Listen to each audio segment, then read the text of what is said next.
We ain't fronting. Shabbat Shalom, we live. Um, True Church of the Firstborn, dealing with faith. Do you really believe with this coronavirus going on? Um, People out here panicking. I think this is not time to panic. It's time to show your faith. Faith without works is dead. That's what it says. So we're going to hit this faith chapter right here. Let's get the book of Hebrews chapter 11. Hebrews 11 chapter. We're going to deal with this whole chapter here, this faith chapter. I think this is what people need right about now. Some faith in the Most High in Christ. Tripping about this corona virus. Wonder why they call it a corona. Is that a beer? Yeah. It's a beer virus. Coronavirus. So-called white man doing way too much.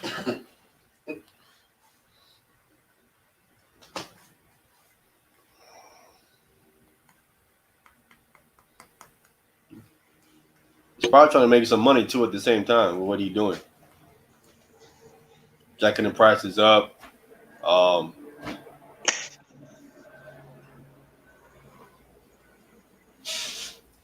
Making some money in the long run.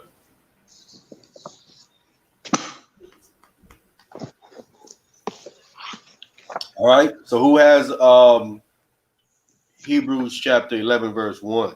Hebrews chapter 11 verse 1 from the top. Now faith is the substance of things hoped for, the evidence of things not seen. Okay, so that's what faith is. It's the substance of things hoped for. We hoping to come out of this corona nonsense virus that's going on. This is our faith. Are you faithful you're going to come out of it? Or you think that you ain't gonna come out of this? You think you're going to make it through? You feel that stores are empty. You don't even get no food. You think you're gonna starve? The question becomes, where is your faith? The Most High said, I will never leave you. So again, now faith. See, most people don't have faith. Faith is a divinely implanted principle. I repeat, this is something that's implanted in you divinely. Most people don't have this. Now, faith, the divine implanted principle, is the substance of things hoped for, the evidence of things not seen.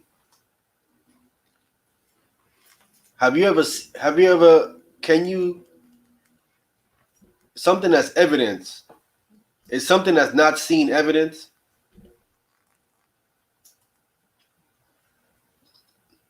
The evidence of things not seen.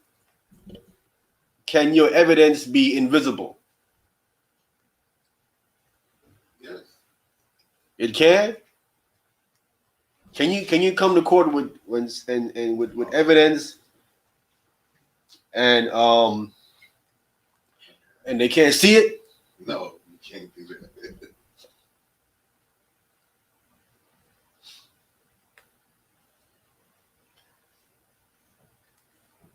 That's what faith is. Is that what Paul defining this word as right here? Right. It says faith is the substance of things hoped for, the evidence of things not seen. I was debating an atheist And he specifically brought up this particular verse right here. He wanted to debate this verse because he doesn't believe. He brought up this particular verse right here. He wanted to. He was asking me for my evidence of God. I said, bro, my evidence is unseen.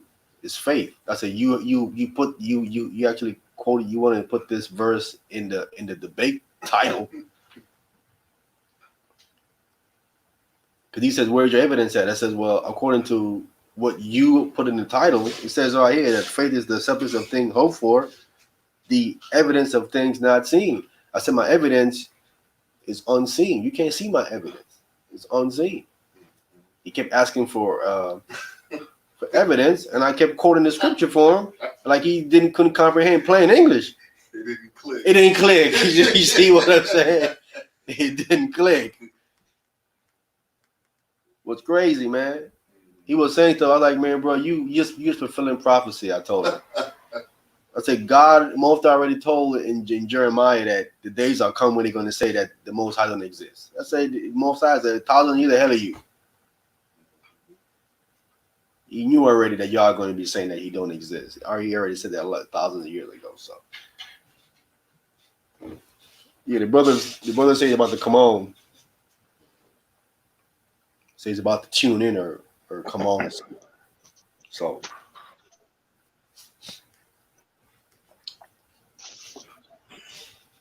hold where you at, and someone can get Romans chapter 10 verse 17. We're gonna dive into this. We're gonna dive into this faith situation here because most of these guys on YouTube don't teach it on this level right here. They really don't know what faith really is. Here comes the brother right here. Let me click him in. Who is this? Shabbat shalom, brother. Shabbat shalom. Shabbat shalom. How you doing, brother? Shabbat shalom. Doing fine. How's everything going? Good. We are gonna deal with this faith factor, because I think most people don't know what this faith thing really is, and right now, I think people are losing their faith a little bit. You know. Yeah. You said Romans. Trying to get more. It is, but it's up there though. Romans chapter 10 verse 17. I got it. Romans 10 and 17. Con. Come. I got it. Romans, everybody there? Yep. Romans chapter 10 and verse 17. So then faith cometh by hearing, and hearing by the word of God. See that? So faith cometh by hearing, and hearing what? The word of God. So that means what? What you hear is going into your ear, and it's implanting something inside of you. It's a divine implanted principle. He's implanting something in you through you hearing words. What you can't see. Mm-hmm. We just read what faith is in Hebrews chapter 11. It says, now faith is the substance of things hoped for, the evidence of things not seen. See? Mm-hmm. Speaking of something that's implanted inside of you that you can't even see. And it's what you hold on to. Which precept is that in Hebrews? Hebrews chapter 11, verse 1. Okay, yep. Yeah, we doing this whole faith chapter here. On top.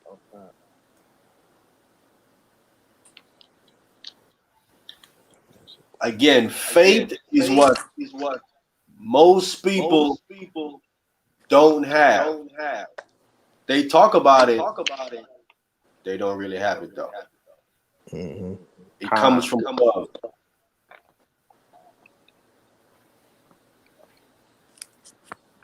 So let's go back to Romans, not Romans, back to Hebrews chapter 11. Mm-hmm. And let's get verse 2.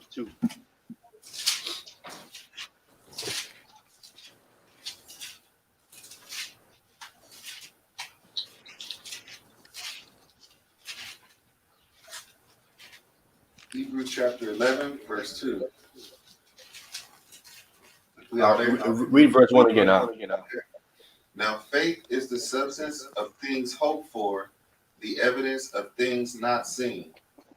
For by it the elders obtain a good report. See, by faith, the elders, that's how they get a good report. You know how the Bible talks about let the elder that rule well, the word of double honor. You have to have faith. That's how you get his double honor. Mm-hmm. God. You see today, most of these guys that's elders are not elders, bro. They only elders in word, not in action.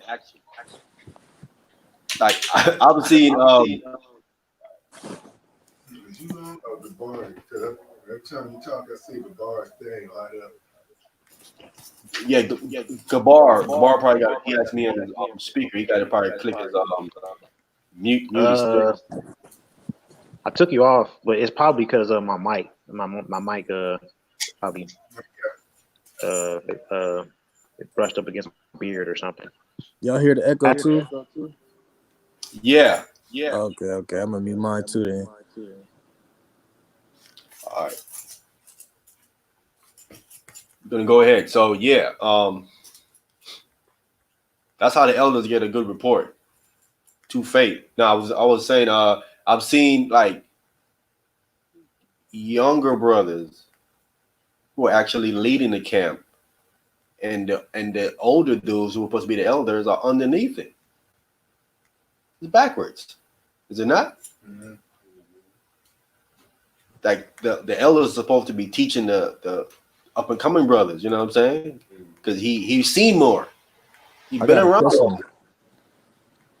Yeah. Is there a precept that says the babes will bring the truth out to the elders? Yeah, the scripture talks about that. We grabbed that. The scripture talks about he has perfected to the amount of babes. Christ talks about that. Let me grab that real quick. I think that's in Luke 11. I want to say. I think it's in Luke 11.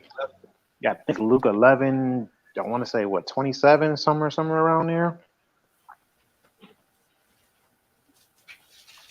Let's see. No,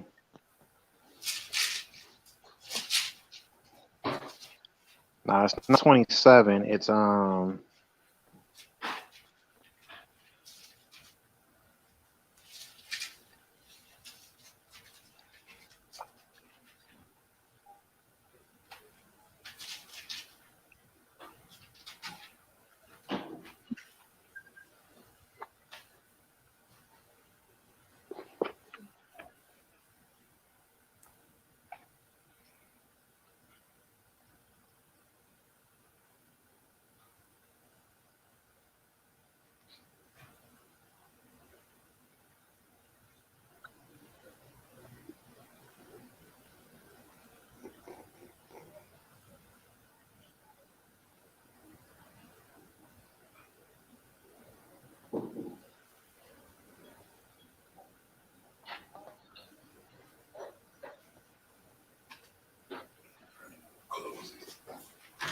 it might be Matthew. I might be in the wrong gospel. It might be Matthew. Yeah, I think it's in Matthew.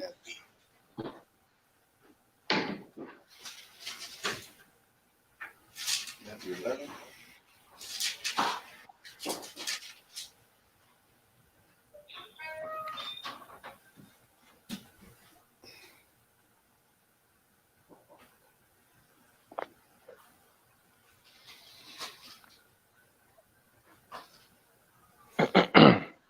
There's a lot of that going on today, man. There's a like the younger cats are teaching the older cats nowadays. Hey, Gabar, isn't Nathaniel younger than Yawasop? I can't say for certain. I know they both been in. I know they both been in the truth pretty much around the same amount of time. 'Cause they were both at the old One West camp. Like they were actually both there. I can't say for sure who's older and who's younger. Matthew 21:16. Yeah, that's what it is.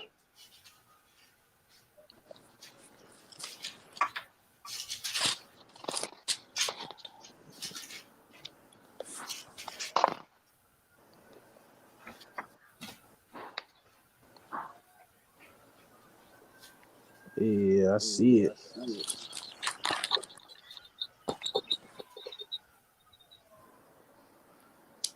Have ye never read, out of the mouth of babes and sucklings thou hast perfected praise? Con. I don't get that parable though. As far as the out of the mouth of babes and suckling thou hast perfected praise. Oh, it is Matthew 11 also. That was the one I was looking for. Okay. What's Matthew 11? Matthew 11 and verse 25.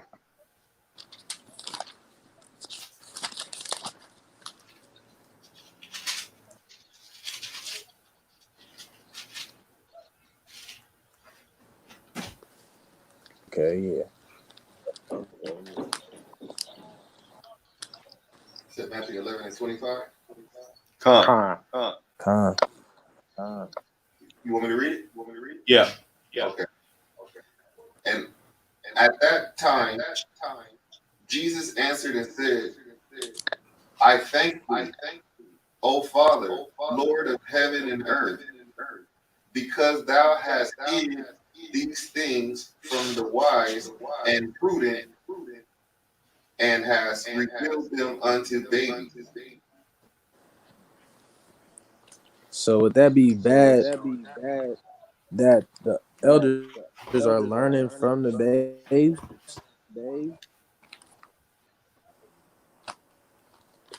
No. It won't be bad if they're learning from what the Most High is revealing unto them. I'm saying that the elders are supposed to be guiding up the younger brothers. You know what I'm saying? Con. Like they're supposed to be the leaders of the camps. Mm-hmm. Because a true teacher has to also be teachable, Mm-hmm. right? Don't know one man know everything, right? Yeah. So a true teacher got to be teachable. So, but as far as the leaders and the head of the camps and stuff, man, it's supposed to be, and he's supposed to be like an elder. You know what I'm saying? Mm-hmm. Yeah. Because he got more experience. He's seen a lot of stuff where he can like, nah, bro, I've been there, done that. That don't work. You know what I'm saying? Mm-hmm. With in certain aspects, you be able to lean on someone that's older or elder to help you out. That's why I think a lot of people is making a lot of mistakes because they don't have that that older person, that elder to lean on. You know what I'm saying?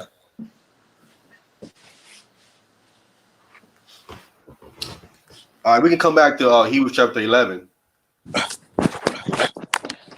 I before you go back there, man, there was just something that you were saying, and as far as like, it's not a lot of folks out here who have faith. They only have it in word, not in action or not in deed. Can we get Proverbs chapter 20 and verse 6?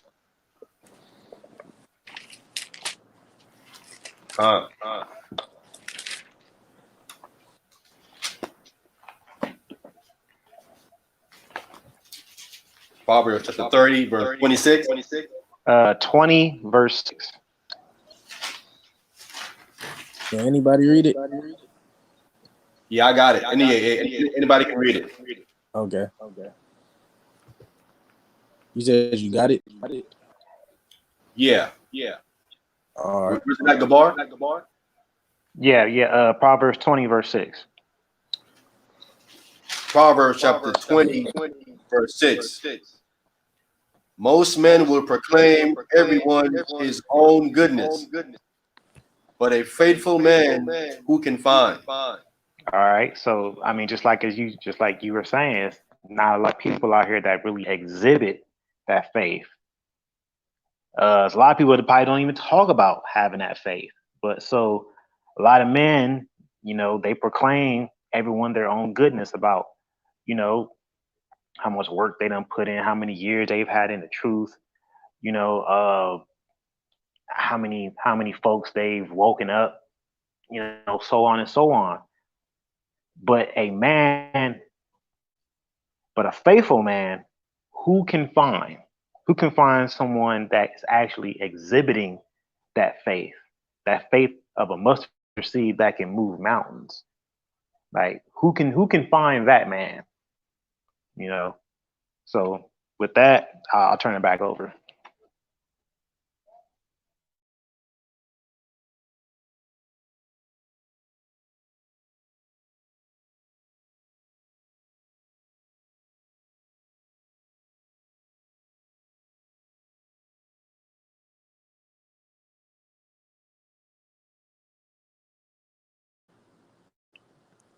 What happened?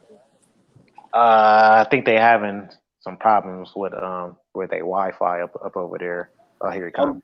I'm back. Okay. Okay. Yeah, man. Damn weather. Satan getting busy. Big time. Okay, Gabar, did you break it down or what? Yeah. So we can read that again. Okay, Go ahead. Proverbs chapter 20, verse 6.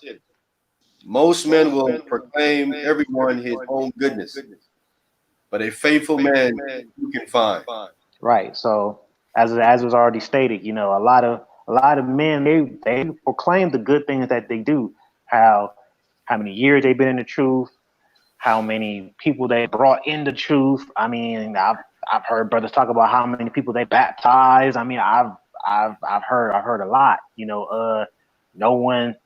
No one doing more than us over here. And we got the truth. Like they proclaim a lot of this goodness, but the faithful man that has the faith of a mustard seed that can move mountains, who can find that man? Where are those men at? So with that, once again, I'll turn back over. Yeah, bro. I want to get one more in Luke chapter 18, verse 8. I mean, it's hard to find a faithful person. A lot of people be wavering too much. Like once, sometime they with it, sometime they're not. They can't be consistent. Did you say Luke what, chapter 18? Luke chapter 18, verse 8. Yeah. See, faith is important because this is how the Messiah and the apostle was able to do certain miracles. Because they asked him, do you believe I can do this? Like the person you healing got to have some faith that you can do these things. So today we don't see a lot of miracles taking place, or we don't see it at all really, because the people don't have no faith. You know what I'm saying? Who has Luke chapter 18, verse 8? I'll take it. Luke chapter 18, verse 8. I tell you that he will avenge them speedily. So that's talking about the elect praying to the Most High. That's the verse before, but I didn't come here for that precept. I came for the one afterwards. Go ahead. Nevertheless, when the Son of Man cometh, shall he find faith on the earth? See, when he come out the sky, is he going to find faith is the question. And we see the times we're living in, there's a whole bunch of people that don't have no faith. But that's why, again, you don't see a lot of miracles taking place because people don't believe. They're lacking a whole lot of faith. So let's go back to Good precept. Good precept.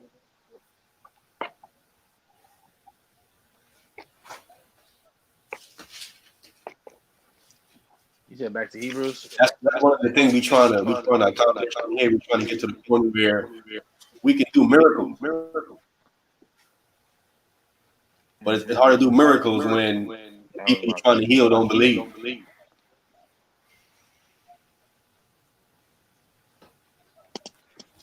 All right, so go ahead, Izar. Okay. Hebrews chapter 11, verse 3.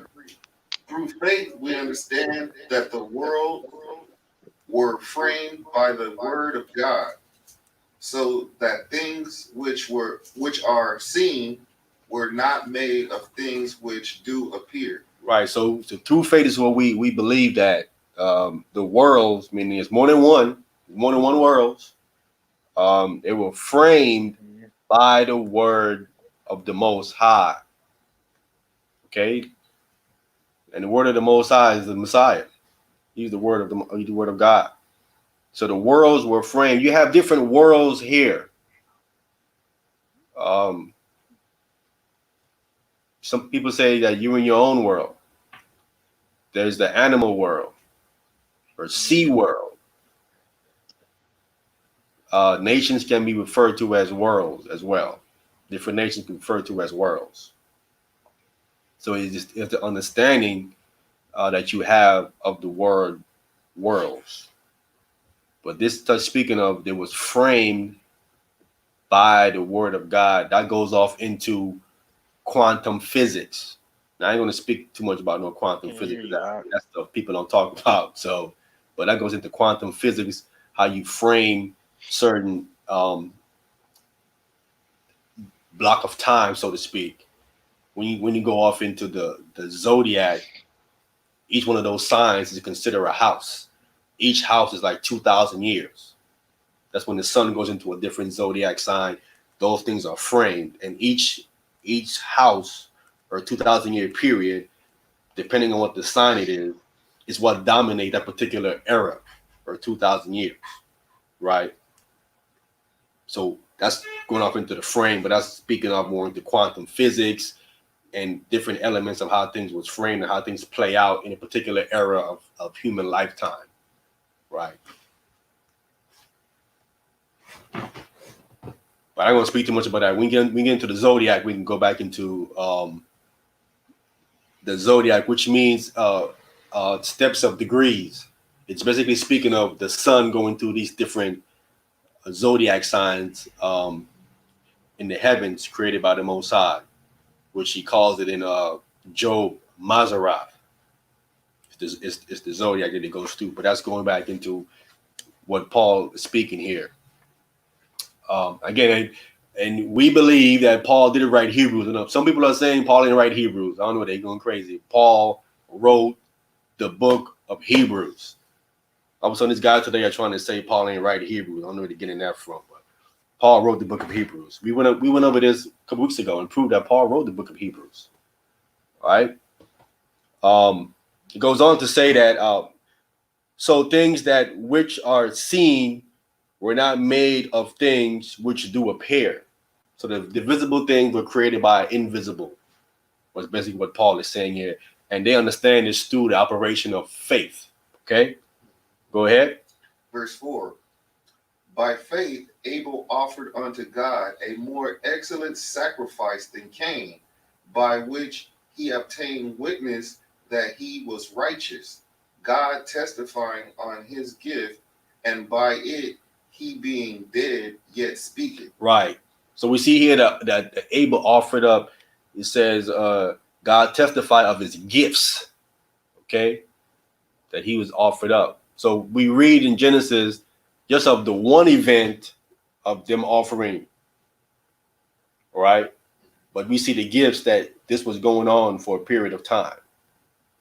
This went on for a while. And this goes back into the Torah of offering to the Most High, the law of offering sacrifices to the Most High. We fell off. Back. Click them back on. All right.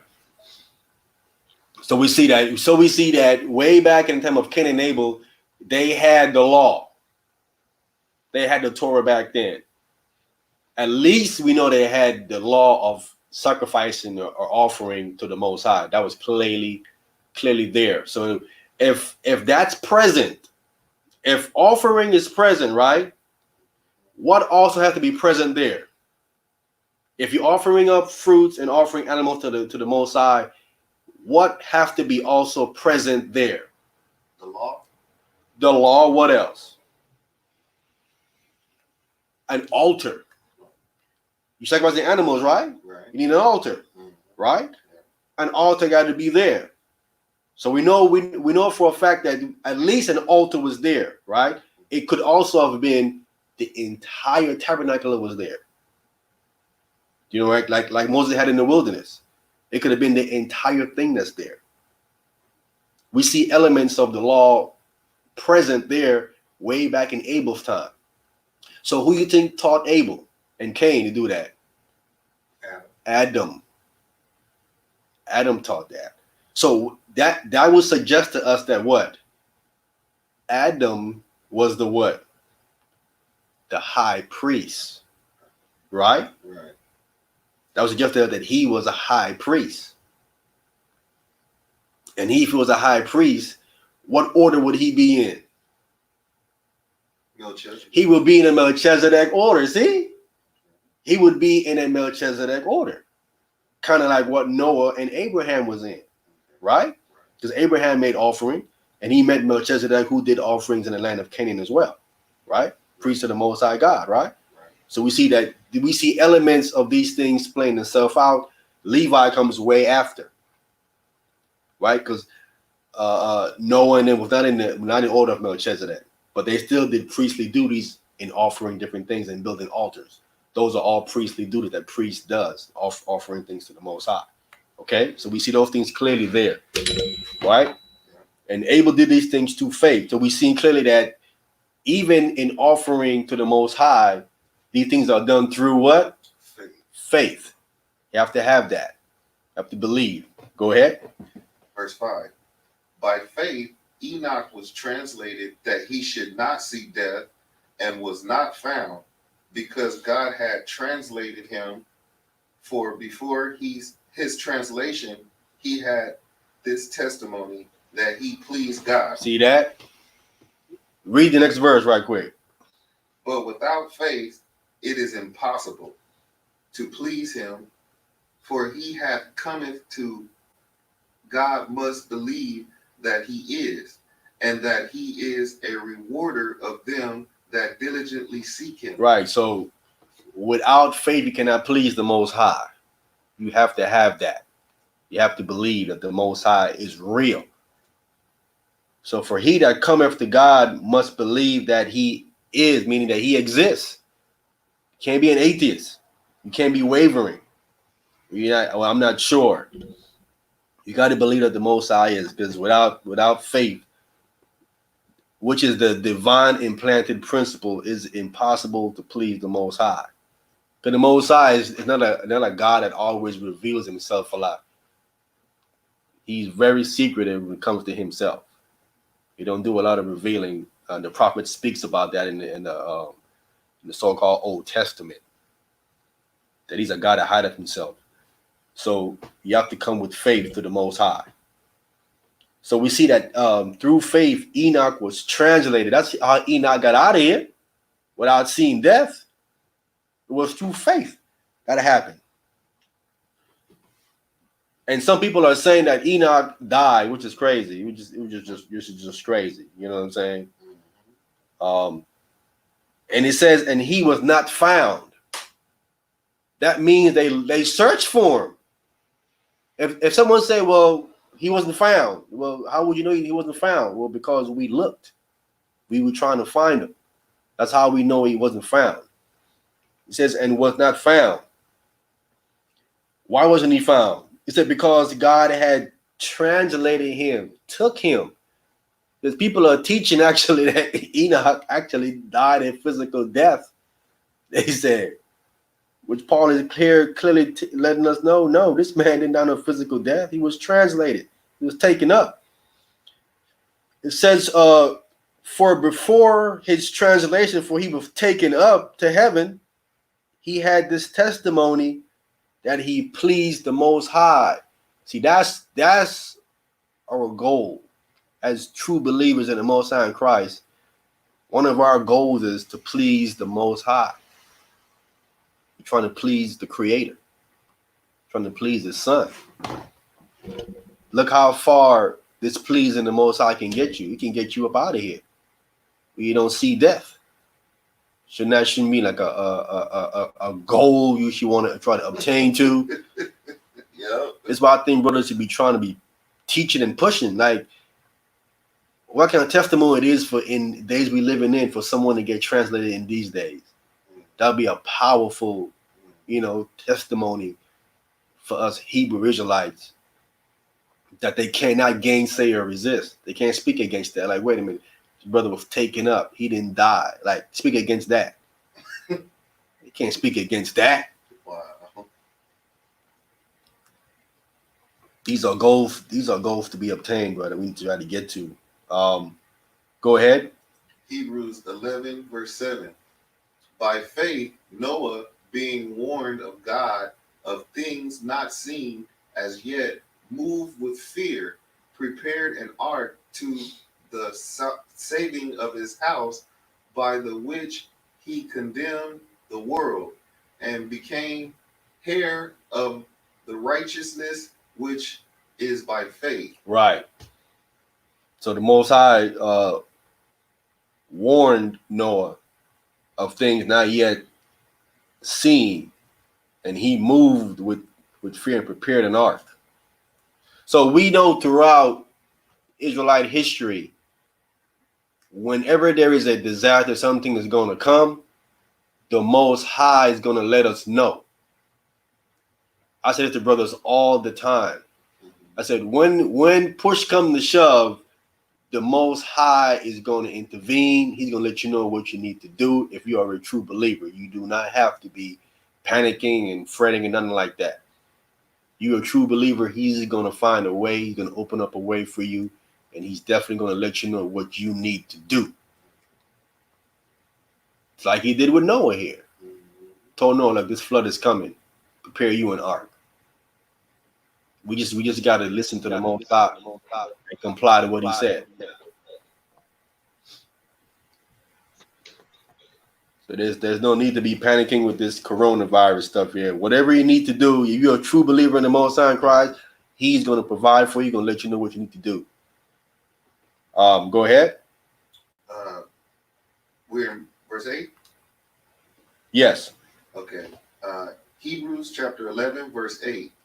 By faith, Abraham, when he was called to go out into a place which he should after receive for an inheritance, obeyed, and he went out, not knowing whither he went. See that?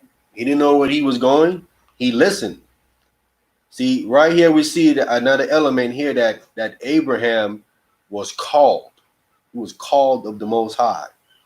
That's what it is today with the Messiah's church. The Messiah's church in Greek is called ecclesia. Ecclesia means called out. It's the called out ones. It's the call. This call that comes from heaven. It's a heavenly calling. It is not given to everybody. Not everybody is called or have this heavenly calling. See, Abraham had a heavenly calling or a call from heaven. Ecclesia in the Hebrew is kahilah or kalia. That's what the Most High was speaking to Jacob. That's what the Most High told Jacob his descendants were going to be. Jacob's descendants were called out, or called out people. The nation of Israel is a called people. Okay, go ahead. Verse 9. By faith, he sojourned in the land of promise as in a strange country, dwelling in tabernacles with Isaac and Jacob, the heirs with him of the same promise. Right. So the promise went from Abraham to Isaac to Jacob. They were the heirs of the same promise. It isn't a different promise, it's the exact same promise of them inheriting the land of Canaan. And we see here that Abraham dwelt in tabernacles with Isaac and Jacob, so that you know that when Jacob was born, Abraham was still alive. He's actually alive for another 15 years. Abraham died when Jacob was 15. So he was there in helping to groom Jacob. All right. When you do the math on it, Abraham was alive 15 years when Jacob was born. All right. Go ahead. Verse 10. For he looked for a city which hath foundations, whose builder and maker is God. So they're looking for a city. And that's why we come to Revelation and it talks about this city coming down. Right? Looking for a city which had foundations, and talk about that city in Revelation. I think it had 12 foundations. So whose builder and maker is the Most High? Go ahead. Through faith also Sarah herself received strength to conceive seed, and was delivered of a child when she was past age, because she judged him faithful who had promised. Right? So we see how faith worked with Sarah, our foremother, when she was past age. I mean, she was in menopause. She was past the age, the stage of bringing forth children. She was in menopause stage. I think she was 90. She was 90 years old. She was past menopause. She's in menopause, past the stage of bringing forth child. But through faith, through belief, she received strength, it says. To the Most High worked with her physical body and made things happen after they were supposed to have not been able to happen. But it was done through faith. Go ahead. Verse 12.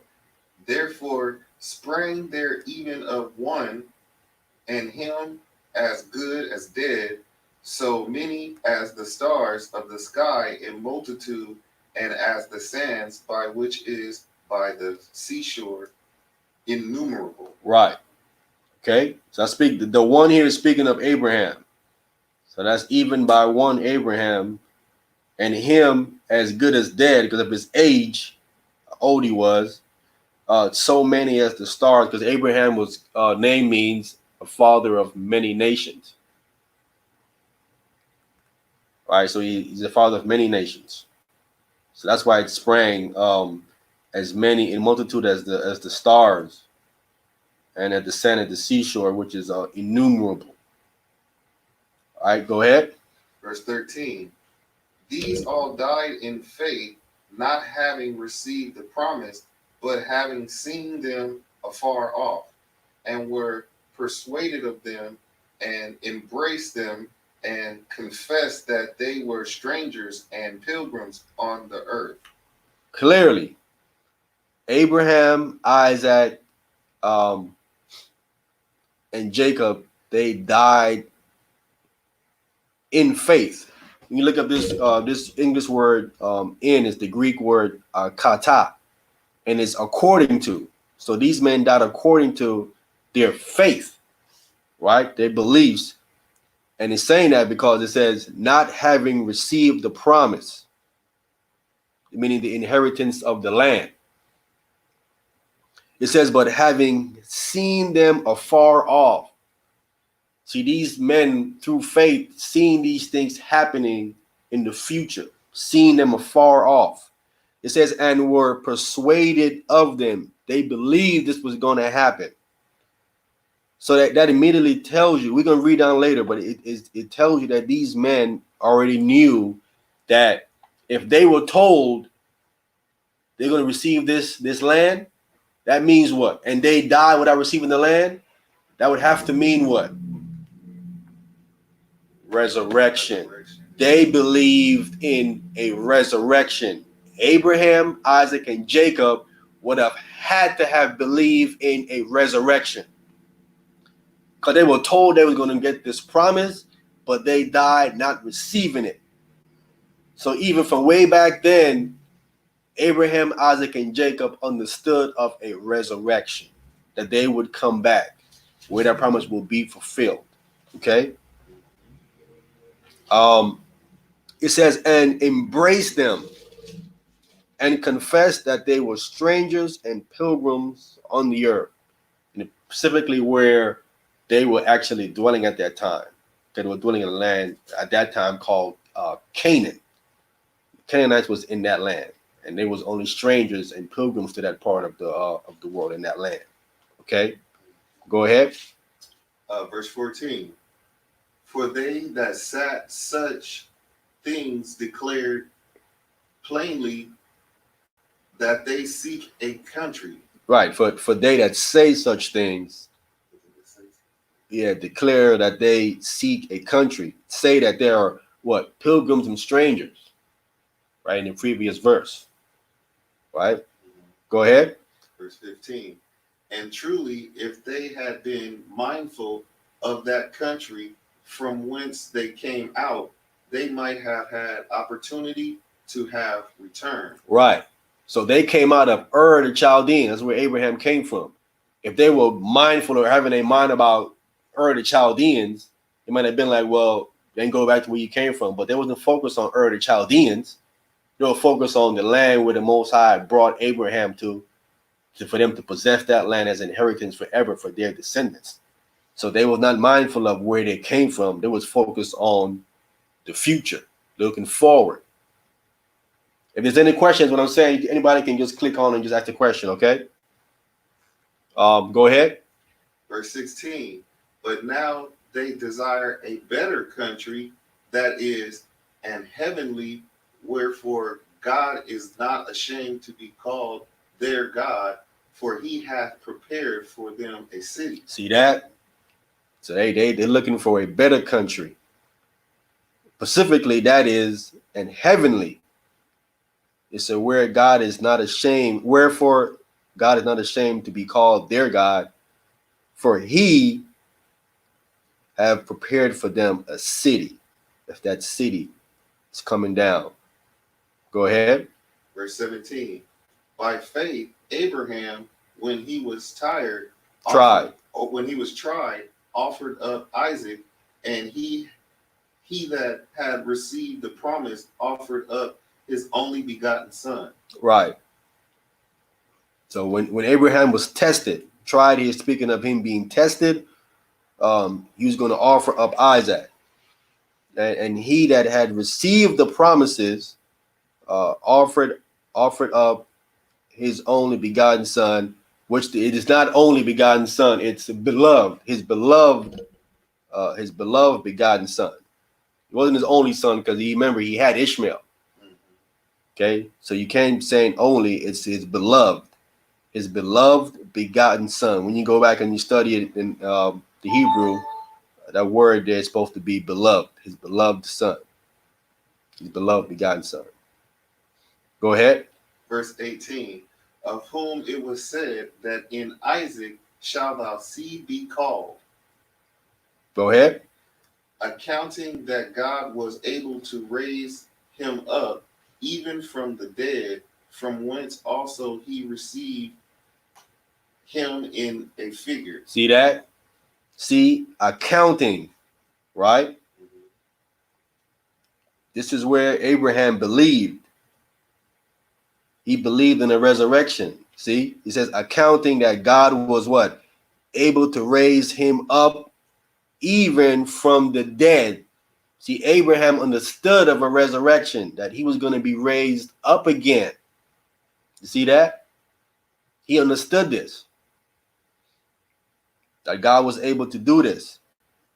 From whence also he received them in a figure. Okay.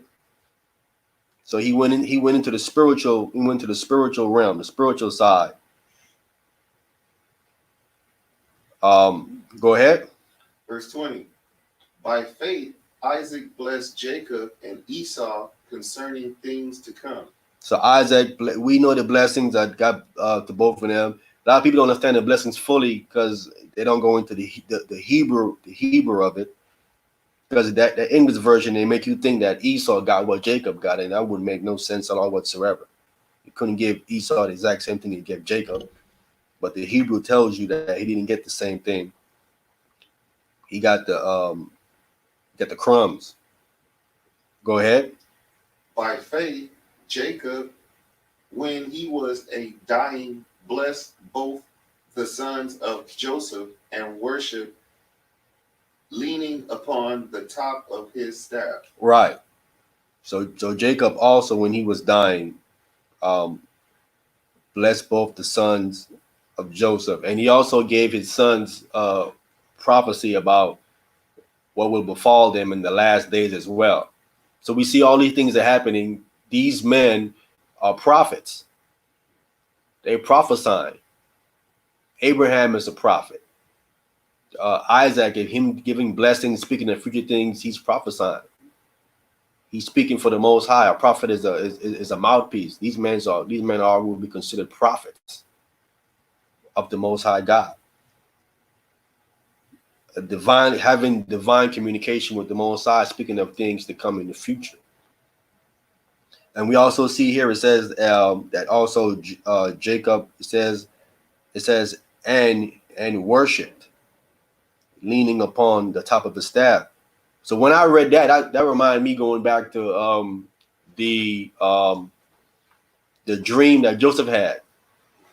Joseph had a dream that his mother and father would bow down to him, and his 11 brothers too as well, and they was mocking him about the situation. That wouldn't have happened. You know what I'm saying? And we know clearly that his brothers did when they came to Egypt for the grain and stuff. They had bowed down to him. First, not knowing who he was when they had bowed down to him. And then lastly, we see here, according to what Paul is saying, it looks like also Jacob bowed down to him. This speaks of you giving someone homage. Remember, Joseph was the second in command in Egypt. Okay. So it kind of looks like here that's what happened. He gave Joseph reverence, acknowledging his son's position, the second in command over Egypt, and actually for saving the entire clan, the entire tribe, bringing them down into Egypt, and fulfilling that dream that he had, that Joseph told him about earlier in the chapters. All right, go ahead. Verse 22. By faith, Joseph, when he died, made mention of the departing of the children of Israel and gave commandment concerning his bones. So clearly, Joseph didn't want his bones to stay in Egypt. He wanted his bones to go back to the promised land that be promised to them. So that's significant for him to want his bones to go back into the land of Israel when they're leaving out. He wants his bones to stay there. It's that to me is significant for him to want that to happen, to go down, because even Jacob, when he died, they took his body and took it back to the land of Canaan and buried it there. I mean, me personally, if I had my way, I would also want the same thing as well. You know what I'm saying? I would want my my bones and body to be down there in Egypt. I guess the brother fell off or something. Go ahead. Verse 23. By faith, Moses, when he was born, was hid 3 months of his parents because they saw he was a proper child, and they were not afraid of the king's commandments. Go ahead. By faith, Moses, when he was come to years, refused to be called the son of Pharaoh's daughter. See that? Moses didn't want to be called Pharaoh's daughter when he became of years. Me calling me no Egyptian. I'm not an Egyptian. These brothers today, they be conflating stuff, man. They be talking about we all Africans. No, we are not all Africans. Joseph didn't want to be called no Egyptian. Go ahead. Verse 25. Choosing rather to suffer affliction with the people of God than to enjoy the pleasure of sin for a season. Wow. Choosing rather to suffer affliction with the people of God than to enjoy pleasures of sin for a season. That shows you what the Egyptians was dealing with. A whole bunch of sinful and pleasures and stuff. Sinning. You know, they married their own sisters and all kind of worshiping animals like crazy, worship the Nile. Go ahead. Verse 26. Esteeming the reproach of Christ greater riches than the treasures of Egypt, for he had respect unto the recompense of the reward. So, who was Moses afraid of right here?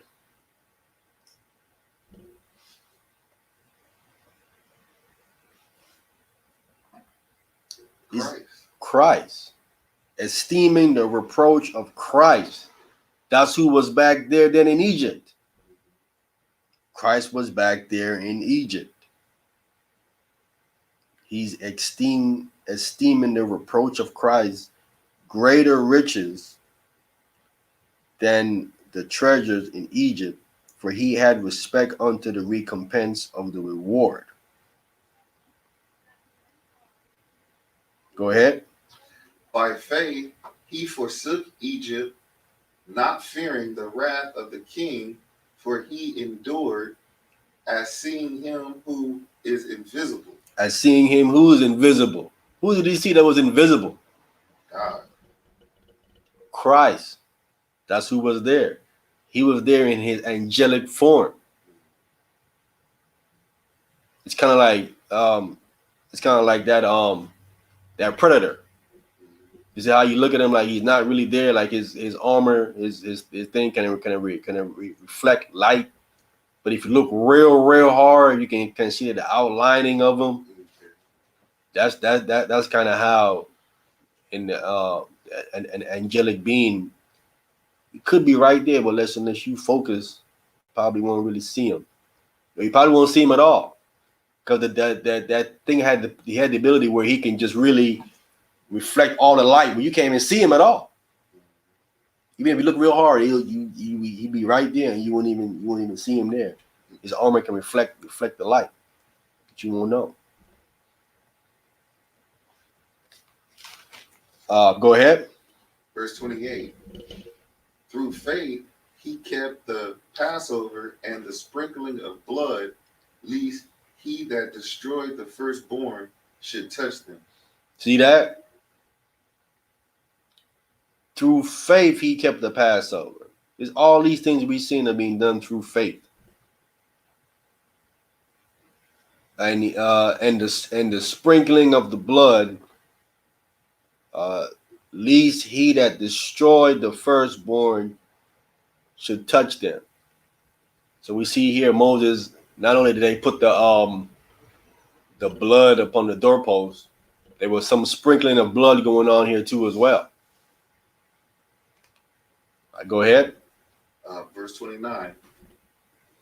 By faith they passed through the Red Sea as by dry land, but the Egyptians assaying to do were drowned. Again, so the Red Sea parting again, they went through that by faith. They had some faith to go through that. But the Egyptians not having no faith, try to go through that, they would drown. Go ahead. By faith, verse 30.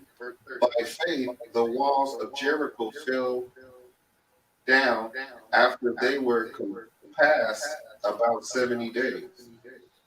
7. Or 7 days. That's crazy. See, they went around these walls on the 7th day. All the walls fell down. And they found this city too, just as the Bible says. The city, the walls fell just like that. But in this particular area where this woman was, this harlot, it stopped right there on both sides. And they found it just as it said. Go ahead. Verse 31. By faith, the harlot Rahab perished not with them that believed not, when she had received the spy with peace. Right. So again, the walls fell right around, and it stopped where Rahab lived, with her family on the inside, and then they burnt. The city. But when they found it just as described in the Bible. Go ahead. Verse 32. And what shall I more say? For the time fail me to tell of Gideon. And of Barak, and of Samson, and of Jeff, how you say that? Jephthah. Of David also, and Samuel, and of the prophets. So he had more to say about these different people, but he said, man, it's going to take too long to cover all of that. Go ahead.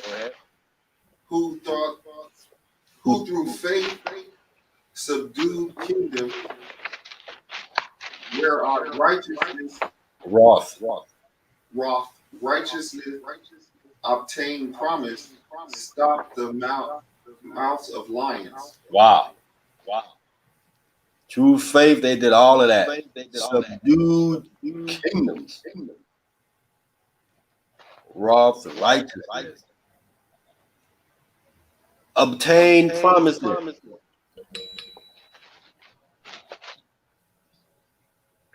Stop the mouth of lions. Go ahead. Verse 34. Quench the violence of fire, escape the edge of sword, out of weakness were made strong, wax vigilant in fight, turn to flight the armies of the aliens. Hey, wax valiant.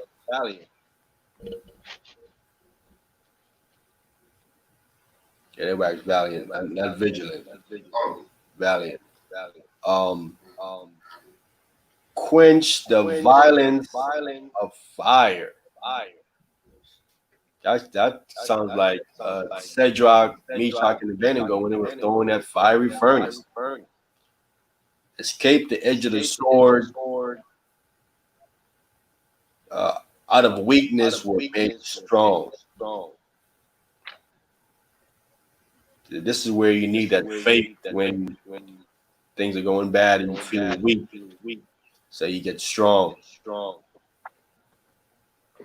It's time to wax valiant.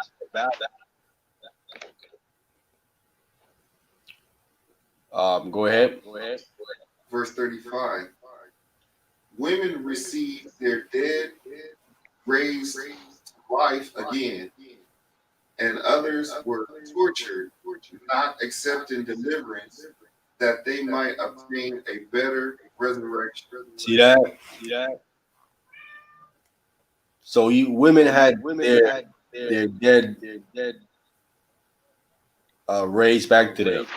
Could be their husband, their brother, sister, child. Right? So that was done through faith. So we see clearly raising the dead and all that. An element to that is faith. You got to believe you can do that. If you don't believe you can do that, don't even be attempting it. It says, and others were tortured, not accepting deliverance, that they might obtain a better resurrection. There we go again. That goes back to the Second Maccabees, with that woman and her children, where they tortured her children and all that. And to keep the Most High law. Are you talking about? Second Maccabees chapter 7. Yeah, when he eat pork. Yeah.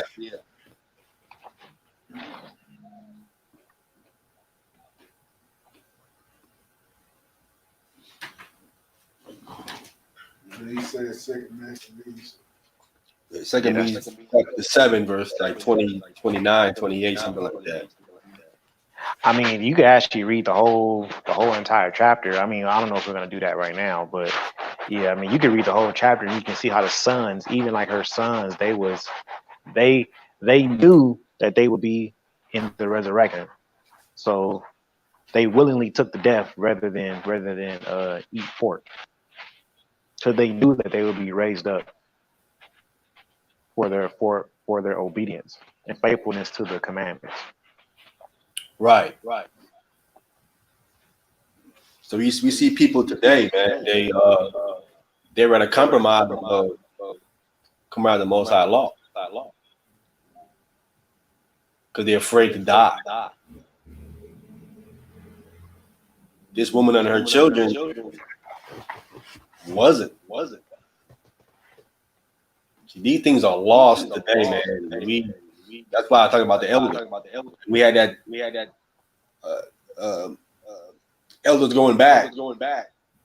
They can transfer that down to us. See what I'm saying? And they be examples too that they would have died to keep the Most High law. When you saw like they're like, no, we died for that. And you know what I'm saying? That's a powerful testimony for the next generation to see the next generation dying for those things. See what I'm saying? That's why you don't see today. You don't have a lot of not a lot. Like you don't have really none. No Malcolm X died for their cause. We saw what happens with Johanna when that white man came interviewed him, played backtrack on all this stuff. We are non-violent. Man, stop it, bro. He backtracked. Nate backtracked. All them dudes backtrack. The white man flipped to them about bringing them under that scrutiny of wanting to be a group to be targeting the fake Jews, which they do target them fake Jews all the time. You talk about chopping their heads off too. They say all that stuff. But now they say like they never said these things in the past. And now they're non-violent. You can't be a general and be non-violent, can you? No. Don't go together. What kind of a general are you? You gonna go to war and give them fruits? You gonna talk them down? You know what I'm saying? That's what you're gonna go do in the war. Go talk them down. You gotta be violent.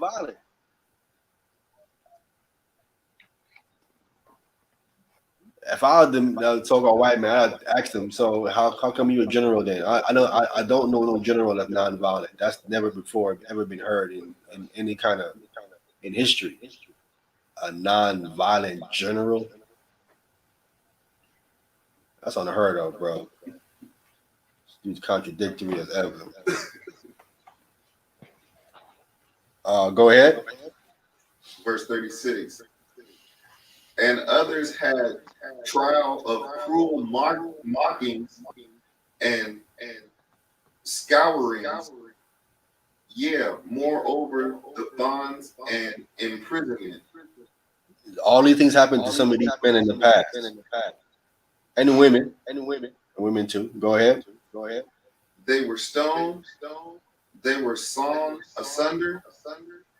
Were tempered. Were slain with swords. They wandered about in sheepskins and goatskins, being destitute, afflicted, tormented. See that? Look at all this stuff that believers in the Most High in Christ went through back then. And today, people hear of a little coronavirus and they panicking. It ain't even got to this point here yet where you're getting stoned and sawn and sunder and all this stuff. It ain't even got nowhere near to that point at all. and they panicking already.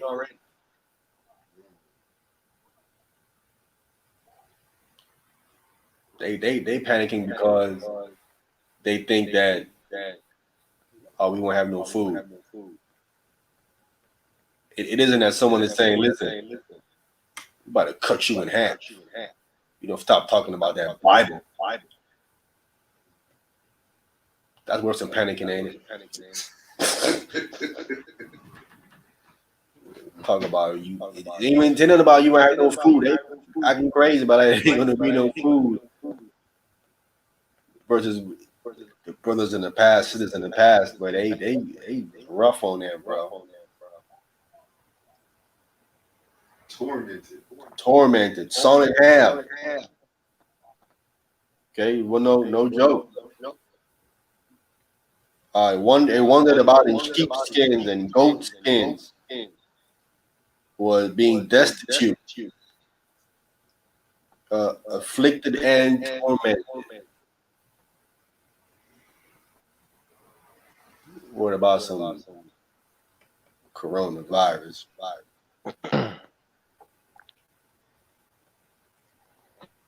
Hey, can we get I got a couple of precepts actually, real quick. First one, Deuteronomy chapter 7 and verse 9.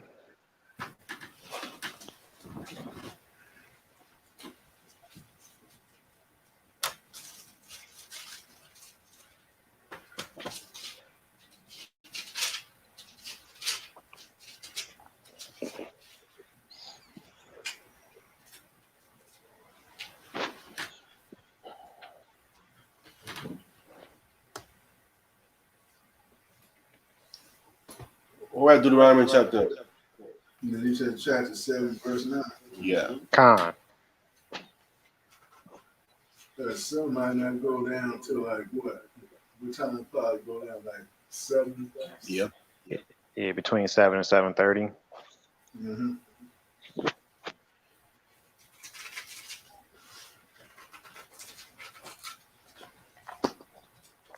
And let me get it, because you're probably going to get it there next week. I got it. This is Dame. I got it. You need another Bible, man. Them words on the Bible are too small, bro. What? The words in your Bible are too small. I You have glasses on. need a bigger. I have glasses on. Deuteronomy chapter 7, verse 9. Con. Deuteronomy chapter 7, verse 9.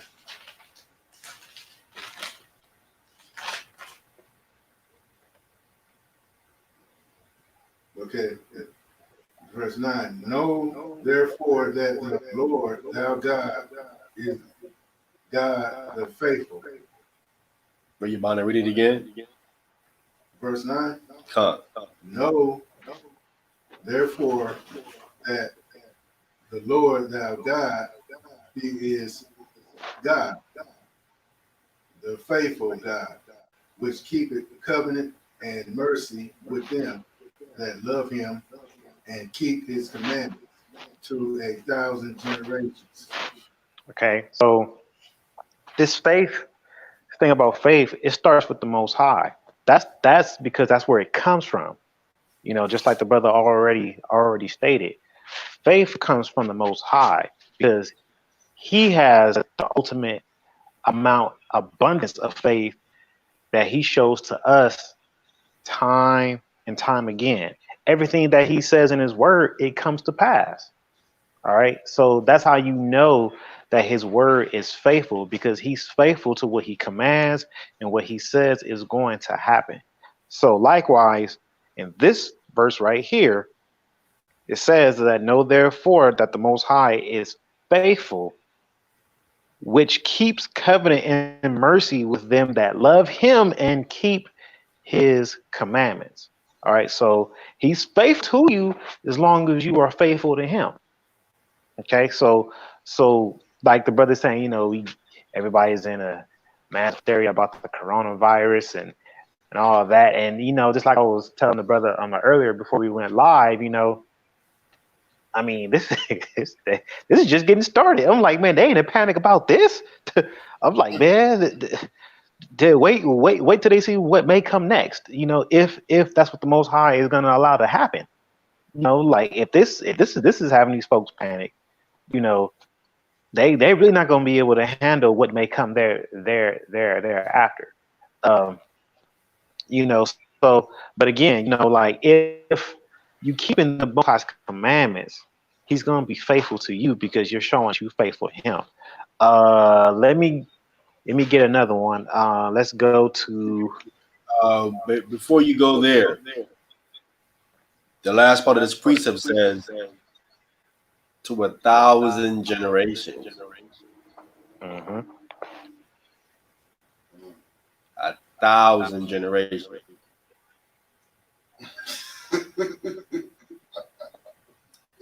I think we're in that 1,000. We somewhere in that 1,000 generations. And then verse 10 says, "He repayeth them that hated him to his face." Those are those ones that don't keep his commandments. So if you're keeping the commandments, yeah, you need to be panicking, because he's gonna repay you to your face. Go ahead, Gabar. Con, yeah. So again, it starts with keeping the commandments, because that's what the Most High is faithful to. He's faithful to His word and what He commanded. So if you go against it, hey, He's going to be faithful to the judgments that He's going to bring forth. He's not going to stray away from those judgments. He's faithful to His law, His statutes, and His judgments. All right, that is what He is faithful to. From generation to generation. For as it says in Psalms 119, we don't have to go there, but it says in Psalms 119 that that all His commandments are faithful. All right, in the book of Psalms 119. All right, let me get one more. Let's go to 1 Corinthians chapter 10 and verse 13.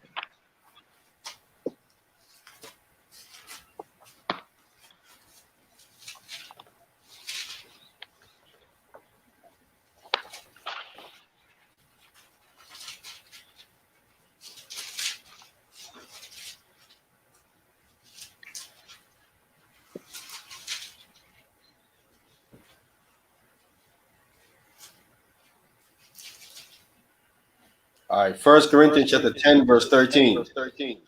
They have no temptation taken you, but such as is common to man. But the Most High is faithful, who will not suffer you to be tempted above that ye are able, but will with the temptation also make a way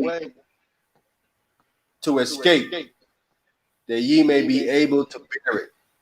Okay, so this is a pivotal thing we got to remember. If we don't take nothing else from everything that's been brought out, you got to remember this right here: that these temptations, these trials that come upon us, it's not nothing new. All right, these things that happen, they've been common to man. They've had pandemics and all that's happened in the past. So this one is no different. But remember, the Most High, He's faithful. He already said it. He already said it back in Deuteronomy. He's faithful to those who keep His commandments. All right. So if He's faithful to those that keep His commandments, He's not going to suffer you to be tempted above that which you're able to handle. Okay. But within that same temptation, He's going to make a way for you to escape. That way you may be able to bear it. So Most High is always going to look out for those who are faithful to Him and that love Him and keep His commandments. He's gonna make sure that you're gonna make it through and you're gonna find a way out of that which seems to be tempting you to the point where you want to give up, that you don't want to do it anymore, that you want to just fade out. All right, that you want to just not believe in the Most High anymore, and that's happened. But we got to remember that Most High, He's going to be faithful to us if we say we are faithful to Him and we are keeping His commandments. All right, so that's all I have on that.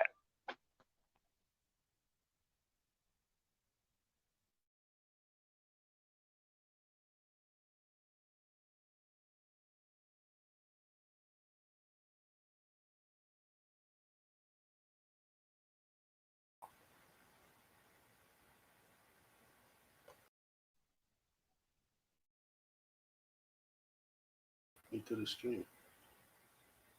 Hello? Yeah, I'm still here. Yeah, man, we got knocked off again just now, bro. Oh, okay. No Let worries. me read this again, man, because we got knocked off when you was about to go into your explanation. Okay. 1 Corinthians chapter 10, verse 13. They have no temptation taken you, but such as is common to man.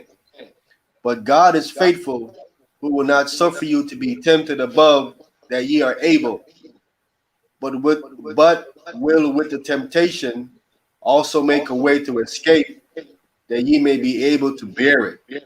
All right. So I'm gonna go through it again. Let's just go through step by step. So that first part, there have no temptation taking you, but such as is common to man. Coronavirus is not something that is uncommon. All right. There's been a lot of other pandemics that have happened in history. All right. So this one is no different. All right. I was actually watching something last night. It was talking about the flu, how the flu kills thousands of people every year. That's why they push the flu shot so much. Okay. So the coronavirus is nothing uncommon. There's been a lot of pandemics. I mean, AIDS was a pandemic. You know, malaria pandemic. What's another one? West Nile. You know, and everybody was getting bitten by mosquitoes and dying. That was a pandemic. Swine flu too. Yeah, swine flu was. Yep, swine flu. That was a pandemic. Okay, so these things are not uncommon to man. Okay, but Most High, He's faithful, just like He said in Deuteronomy chapter 7. He's faithful to those that love Him, and He's merciful to those that love Him and keep His commandments. So if He's faithful to those that love Him and keep His commandments, that means that He's not going to suffer you to be tempted above that which we're able to handle. All right, but with that same temptation is going to make a way for us to escape. He's going to make sure that we're protected. He's going to make sure that we can be able to bear the burden that may come with whatever temptation or trial that may come. All right. And those are the things that we got to remember. It's just, again, if the faith comes from the Most High, you be faithful to Him, He's going to be faithful to you, and make sure that He's granting you mercy, which is His goodness. All right, that is in the scriptures, because His goodness is equated with mercy in scripture. All right, so again, be faithful to the Most High and keep His commandments, so that way He can be faithful to you and fulfill His promises that He said that He would do if you are obedient to His word. Man, you know, a lot of people, even though you say that, they still don't believe.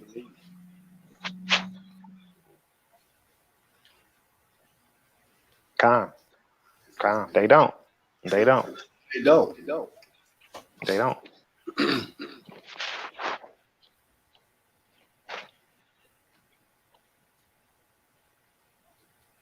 People need to go through more adversity. The more adversity you go through, the more it builds your faith.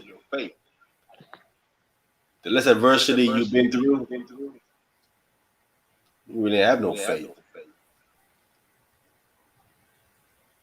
Adversity builds faith.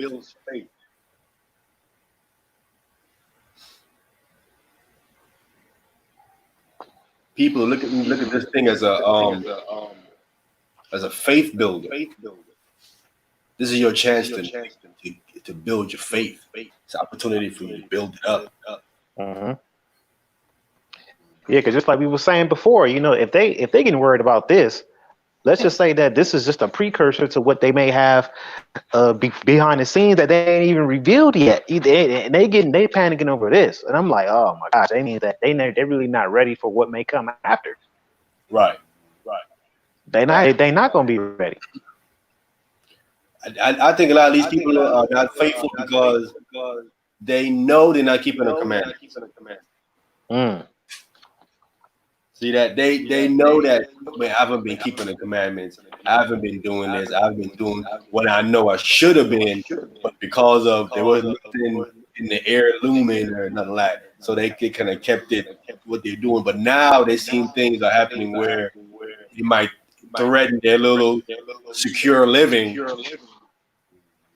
and they know that they've been keeping the commandments, so they know that, you know what, I won't be protected. I wasn't keeping the commandments, but I didn't know I was supposed to. I knew I was off. So for me, I gotta panic. Because I'm off. You know what? With that, let's go to Matthew 24. Matthew 24. We're gonna start at verse 45. Because you said that, let's just go ahead and back that up with some scripture. You said Matthew 24? Con, Matthew 24, starting at verse 45. 45.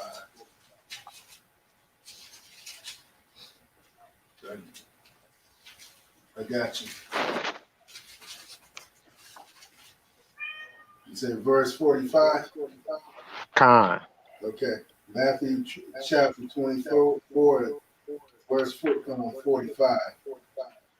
Who then is a faithful and wise servant, whom his Lord has made ruler over his household, to give them meat in due season? All right, so just like the question in Proverbs 20 and verse 6, a faithful man, who can find it? Who can find that faithful man? So another question is being posed. Who then is a faithful and wise servant, whom his Lord has made ruler over his household, to give them meat in due season? All right, so who's going to be that faithful and wise servant? Go ahead. Verse 46.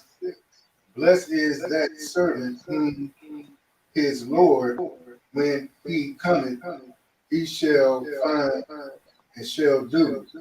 Go ahead. Verily I say unto you, that he shall make him ruler over his goods. All right, so blessed is that servant. So blessed is that servant that is when his master comes, he's gonna see that he just been following the program the whole time. He's been keeping the commandments the whole time. He's just been obedient the whole time. He ain't clocked in and clocked out. Like, nah, he stays on the clock 24/7. He meditates day and night. He's having that daily bread. He's consuming the word. Because this is supposed to be sweeten our mouth like honey. Okay, so he's consuming the word daily. Okay, so who is that faithful and wise servant that is doing that believes, that has the belief? Because that's the person who's going to receive the blessing. All right. It says, verily I say unto you, that he shall make him ruler over all his goods. All right, go ahead. And if that evil servant shall say in his heart, my Lord delayeth his coming. All right, so just like we was talking about, it's like, I ain't really been keeping the commandments, or it's like, man, I ain't really stressing it right now. I'm kind of good. Ain't really, they like, man, he ain't coming right now. This is why it's important that we know and understand the Most High, by way of his only begotten Son, stated that no man knows a fine day hour. No, not even the Son nor the angels. Don't nobody know. Because if we know, then we'll just be like, you know what? I got some time. I got some time to do this. I got some time to do that. You're just gonna stray from the faith of the Most High. You're going to stray from it, which is his commandments. All right. So go ahead. 40, what, 9? Khan. Okay. And 49. And shall begin to smite his fellow servants, and to eat and drink with the drunken. Just like I saw when I was in the store, man. They was just going buying a bunch of beer and wine. I'm like, for y'all to think that this is supposed to be like like y'all being doomsday preppers, y'all sure are buying a lot of wine and beer like it's about to be a party or something because y'all going to be at home all day, So they begin to smite his fellow servants and to eat and drink with the drunken. Everybody says, "Hey, like, hey, hey, I ain't got to go to work. Oh yeah, I'm finna get bent. I'm about to get completely wasted." Okay. Which is dumb. Right, which is dumb. Go ahead, verse 50. The Lord of that servant shall come in a day when he looketh not for him, and in an hour that he is not aware of. All right, so man, Most High gonna tell the son, you know what?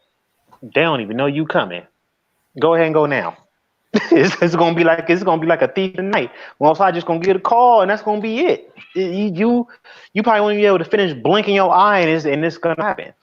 So, these people out here, man, they may think, oh man, I just want to get through this little phase, and they don't even know what may be coming next, and they just gonna party it up. I mean, this is why we know this word is faithful, because just like you said, just as in the days of Noah, they're gonna be eating and drinking, marrying, giving into marriage. I mean, we see these things are starting to kind of happen. Granted, we don't know the final day or hour. This thing could very well be speeding up, but we just gotta continue the program, regardless. We cannot stop the program. They say, oh well, you can't have large gatherings. Man, we gonna convocate Passover. Like, nah, man, we're not gonna be, well, y'all can't rent this place because we don't want to have nobody in here that could potentially have the coronavirus. All right, we're just gonna do that at somebody's house. Like you don't stop the program just because of what this world is doing or what they are trying to have happen. What the nations are trying to, it seems like what they're trying to bring to pass. All right. Most High gonna sit in the sun in a day that they don't know. They already been caught slipping, so now they got a little scared. And see, look, and I can see now the coronavirus is gonna go away. Then the elections are gonna happen. Then I don't know, Trump may get reelected. I don't know, or maybe Joe Biden or whoever's gonna be the person who's gonna be on the Democratic side. Who knows? Who knows? I mean, it's gonna fade away. Everybody's just gonna go back to what they was doing. Mm-hmm. Just like just like every other thing. And then that's and it's like those type of phases where they get a little scared and then everything goes back to normal. That's when the Most High is gonna tell his son, you know what? They just gonna keep doing the same thing over and over, and it's just getting worse and worse. The sin is just getting further perpetuated. All right, it's time for you to go. It's time for you to go on down there and get my house in order. Yeah, we know things are going to normal because we waiting for the Antichrist show his face. Mm-hmm. We waiting for them 4 kingdoms in Daniel chapter 7 to come out. They ain't got up yet.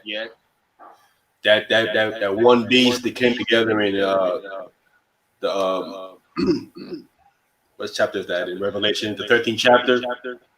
That one beast that he saw that was a part bear, part lion, and all of that. So there's a lot that has to happen. So we know this is going to pass. We know this is going to pass. Mm-hmm. The Messiah said when he comes, they're going to be marrying and giving in marriage when he comes. So we know it's going to go back to normal at some point. So we know this is going to pass at some point. We know that. You know what I'm saying? So The panicking is unnecessary. When Con, you see the Antichrist show his face, start panicking. Con, and that's not to say that you shouldn't go try to get some stuff right now. I mean, because if they do kind of try to shut down for a minute, you at least want to have a little storehouse, so that way you can kind of just get through that little time period. You know what I'm saying? And if that runs out, I mean, that's why we're supposed to be fasting. That's what it's all about. It's to prepare you for these kind of times. So hey, go ahead and fast, so that way you can be prepared for those times. Yeah, them people don't know how to fast. They don't, and that's why for those of us who's been staying on the program anyway, we're just gonna go. All right, man, we'll just fast. It ain't no big deal. Like, we're not gonna die. Most High gonna make sure that we don't die. And even if he does have us, pass away, that was his will. Man, we'll see you in the resurrection. Right. How long ago was that 9/11? Was that almost 20 years ago? Right? Yeah, it's coming. Yeah, it's coming next year.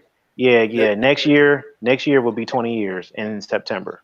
I was in 2001. It happened. Yeah. Mhm. So 21. Damn. Woo. It'll be 20 years. That seemed like it just happened. Yesterday? Nah. No, man, because I remember that the buildings were coming, the planes, and that's damn. Yeah. And the Katrina, almost been 10 years. Yeah, about that. Yeah, man, it's just things just moving so fast. Man, this is supposed to be a faith builder. I just read where the Messiah said when he comes, will he find faith on the earth? Mm-hmm. These things are here to build your faith up. Because you're going to need it. When the Antichrist comes on the scene, you are going to need it. I'm letting you know right now. I'll tell you clearly.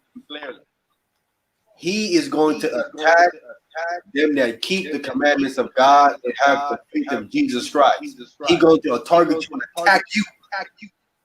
You ain't got to worry about no coronavirus. He's going to seek you out. If you ain't got your together, it's a wrap. He coming to kill you. He ain't coming. It's not a guesswork for him. When he comes on the thing, you can't hide from him. It's either you believe or you don't. It's as simple as that when he comes on the thing.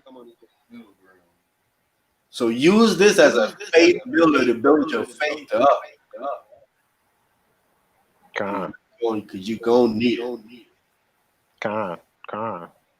You shouldn't be. I mean, the conversation shouldn't be, oh man, we see stuff happening and we need to get right with the Most High. You should have been right with the Most High. You should have been doing this. That's really the message. It's like, you should have been doing this. Your faith, it needs to be. You don't need to start building your faith now. You need to increase your faith that you already got. That's what it should do. Yeah. We know that most men and women don't have faith. They don't have that. They talk good. They don't have no real faith. All right, brother. Finish it up on Hebrews 11. Okay.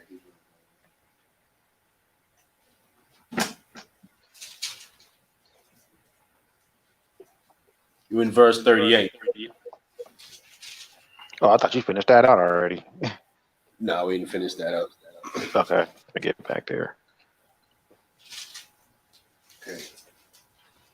Hebrews 11, verse 38. Everybody there?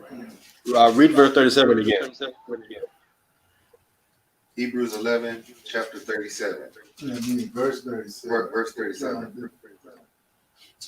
They were stoned, they were sawn asunder, were tempted, were slain with sword. They wandered about sheepskin and goatskin, being destitute, afflicted, tormented. Go ahead. Of whom the world was not worthy. They wandered in deserts and in mountains, and in dens and caves of the earth. See that? Look all the stuff these people went through. These faithful men and women. It says, of whom the world was not worthy. See that? They were not worthy of these people, man. And let's be clear, it's because men and women like this that the rest of them is still here. Because the Most High in every generation, he talks about how he was faithful and women in every generation to help appease his wrath. Because if not, it'll be another like a flood, but another wiping it out again, starting over.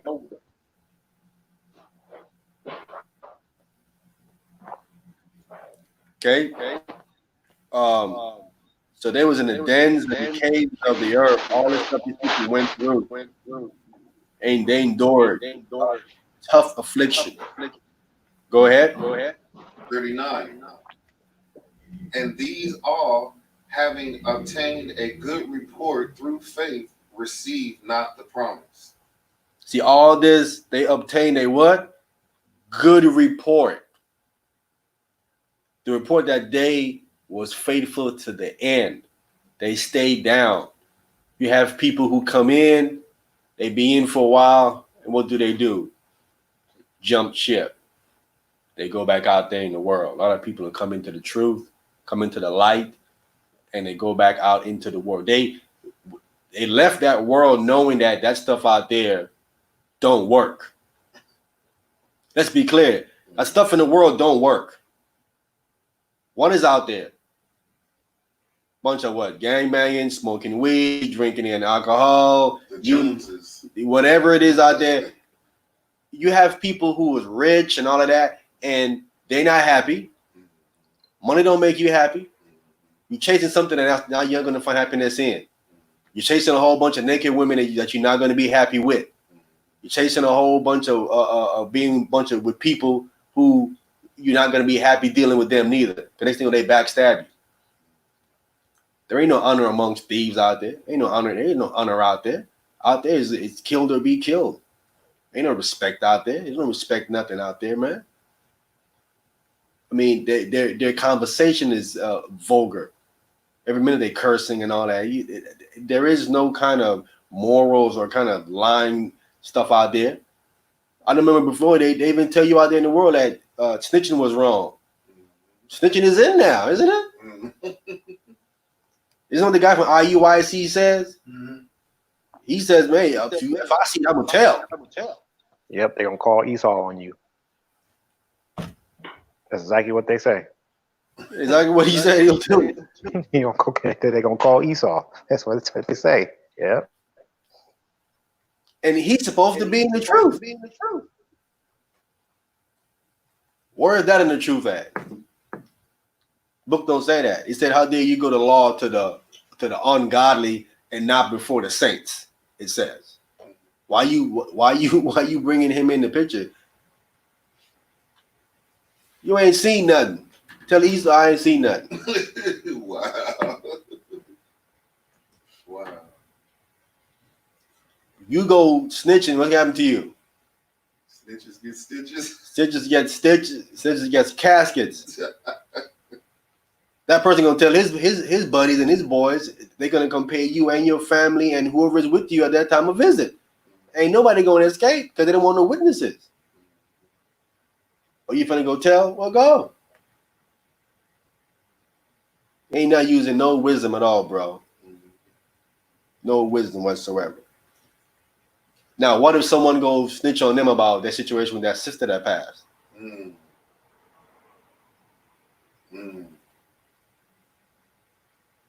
Because you know that Nate is the one that gave that order.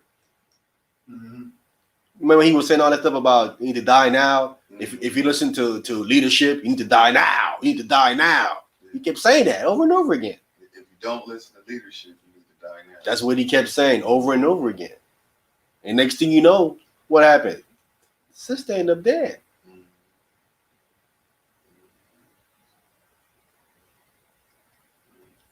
It's crazy, man.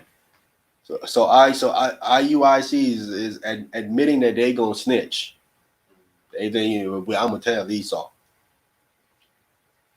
He talk about the so-called white man being the devil, and then he turns around and said, "I'm gonna go tell the devil." Them guys are contradictory as ever, bro. I don't make no sense at all. They're contradictory. Let's finish it up here. Okay. Verse 40. God having provided some better things for us, that they without us should not be made perfect. For they without us should not be made perfect. So there are better things provided for us. We got to understand that there is a future for us Israelites and stuff that brothers that believe in sisters. We have a future. It doesn't end here with us with no coronavirus. We have a glorious future ahead of us that we have coming. This is in the end for us. So all this panicking, getting control, you're taking your mind off of the big picture, and that your future, that you have a heaven to get into, that you got to get to. Don't get sidetracked. If you're in this, then you're in this to the death. It shouldn't be on coronavirus should stop nothing. A coronavirus should just be something, been there, done that. There is something greater that we're trying to accomplish here and happening. And it's shocking after all the stuff that happened. We talked about swine flu and the stuff with the letters. They had in the letter and they mail stuff to you in the letter. Anthrax. The anthrax, you name it, SARS, all the stuff the name after all the stuff that we done been through, man. We should know by now. You notice every election year they come up with some damn disease coming up. Yeah. Every election year. I think this is just something that they be doing because they're always trying to do population control, trying to eliminate people to control the population. You don't get too much. That's what that Avengers movie was about. Which one? The one with the gauntlet. Right. He snapped his fingers and half of the population disappeared. Right. That's what that was. I mean, and that was a comic book. Mm-hmm. I didn't know nothing about population control. I'm reading the comic book, and then when I got into, reading up on Illuminati and all that, and that's here I'm like population control. And then I'm like, damn, what the man? It's a dude snapping fingers in the comic book, and everybody, half of the world disappears and stuff. And then that's what this is all about, though. Yeah, well, like the founders and the creators of Marvel and DC Comics, they're all Jewish. Like Stan Lee, he's Jewish, man. Yeah, so-called Jew. Yeah. Stan Lee's a Jew? Yeah, he's Jewish. He's Jewish. Stan Lee is not even like his real name. Me actually go look him up. Like his birth name is actually like a Jewish name. His real name is is a Jewish name. His last name is Leibovich or something like that. Mm-hmm. And the other one, Jack Kirby, he's Jewish. His last name is Kirk or something like that. So they short names. Yeah, they were raised Jewish, man. Yeah, the people that did Superman, they were Jewish. That's why they came up with the concept. Yeah, that's how they come up with all these concepts, man. Because they be Jewish and they be pulling from they be pulling their little stuff from the scriptures, man. Like when you actually, I don't know if you've ever did actually read all of the Marvel comics, all of like the superheroes or villains that they actually came up with, but they got them in ranking, and there's like superheroes that's on that list. Like the top two is basically the Most High and the Messiah, but they just call them different names and stuff. Like the first one, he's supposed to be like all knowing. He's a omnipotent. No, they got Most High. They call him Yeah, they call him something else. The one above all. Yeah, the one above all, and then the number two, and then the number two is like almost just as powerful, just not on that level, but it's basically the Messiah. The tribunal. Yeah. I think it's called the tribe. Yeah. And DC has a like a side character called the presence. Right. I heard of him. He's supposed to be the powerfulest. Yeah. And he created all the DC universe, and that's how the one above all. So they all, all of them. But they get it from all this stuff. Mm-hmm. All this Bible. So the one above all is basically saying the Most High. Yeah, that's Yahweh. The one above all is Yahweh. And then the tribunal or whoever his name is, that's supposed to be number two. That's Yahweh Shai. Wow. I didn't know Stanley was Jewish. It makes sense. They're in control of everything, man. Yeah, well, Walt Disney is Jewish too, so he bought Marvel. Disney bought Marvel, so. Mm-hmm. So it's what do they don't control? They control everything, child pornography and all that nonsense. Right. Because Walt Disney was a damn film. So then they're the one with the coronavirus. Then that's them. That's them doing that. Yeah. So what I think happened, man, is because this is just my theory. Because it's an ongoing war between, even though they don't try to talk about it in the news like that, but then they kind of do. But you can tell like it's a little war that's been ongoing, between. So on one side you got Russia, China, and Iran, and then on the other side you got America, Israel, Great Britain, and all the alliances that's like with them. And so it's looking like, because how the coronavirus started in China, and then like I think like the top two countries that got the highest death rate from the coronavirus that they say on the news is China and Iran. That's like those are like the top two. And the sister that we've been staying with, like, she had informed me how she was watching the news overseas, and then she was saying that how usually with a virus like this, as it spreads, it's supposed to get weaker. Mm-hmm. But this one, it looked like it's mutating and it's getting stronger. So it appears to be a biological warfare because of that. Right. And so I'm like, okay, so it looks like they might have did a dry run to try to like put it out there, but then it might have backfired on them a little bit, and now they got to try to contain it because now it's coming over here.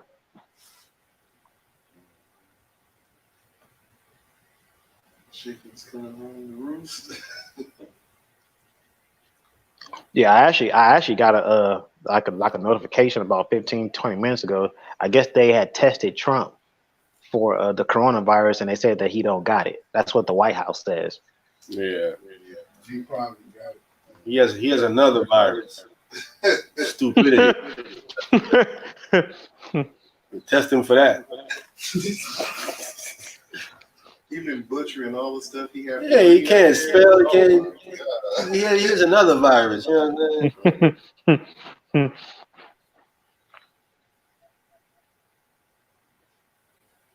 There's people out, man. This year is starting off. Pagan year is starting off real. Starting off real, man. And every year, it always starts off with something. Death of Kobe. That's number one. That was the main thing. That was the hit hard right there. Yeah. Last year, Nipsey Hussle, I don't know how, That was big too, bro. Yeah, that was big. That was a big one. was a big one. But it's like beginning of the year, people been dying, like prominent black people, like the brother ESPN. He had died a few years ago, right? In January, right in the beginning of the year.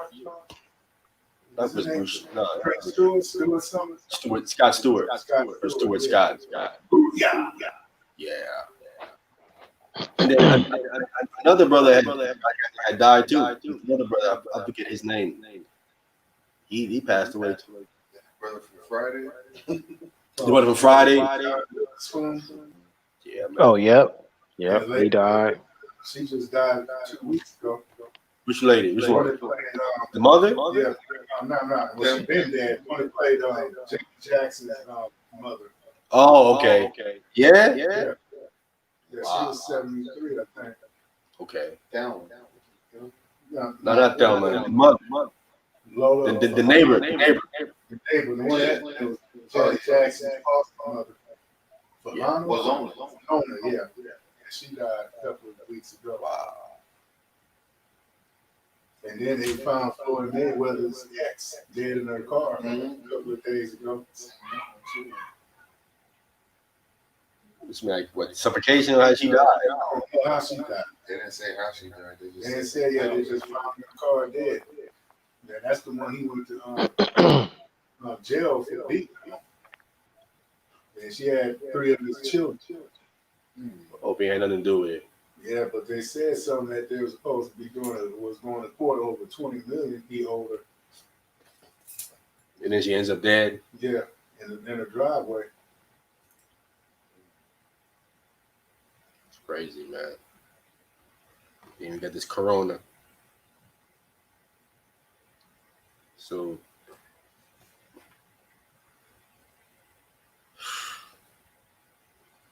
it's time for the Most High to send the Messiah, bro. Yeah.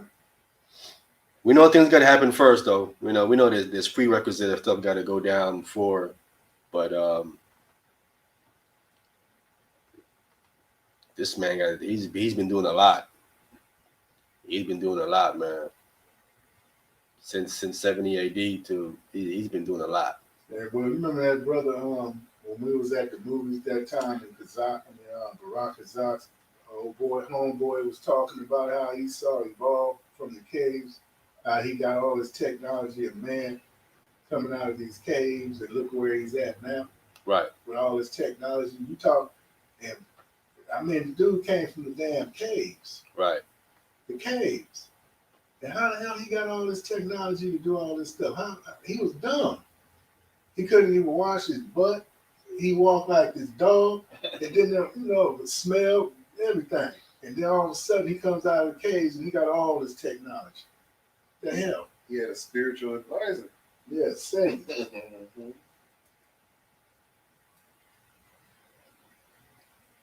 It's just crafty, man. And then, that hit me too, because when we was talking about something, how the angels came down and taught men how to make weapons and all that stuff. Yeah, in Genesis chapter 6. Yeah, And built them pyramids. build pyramids and everything. Yeah. People don't believe that stuff, bro. They be thinking that you saying stuff and hey, something is wrong with them. Like, if that's the case, how come they can't duplicate them pyramids then? I mean, they over there studying them and all kind of stuff. By now you should be able to duplicate it. They can't duplicate it. Showing you that the whole thing was put together by beings not of this world, bro. There's an off world. And not speaking of no long neck, big head aliens. Speaking of the angels, man.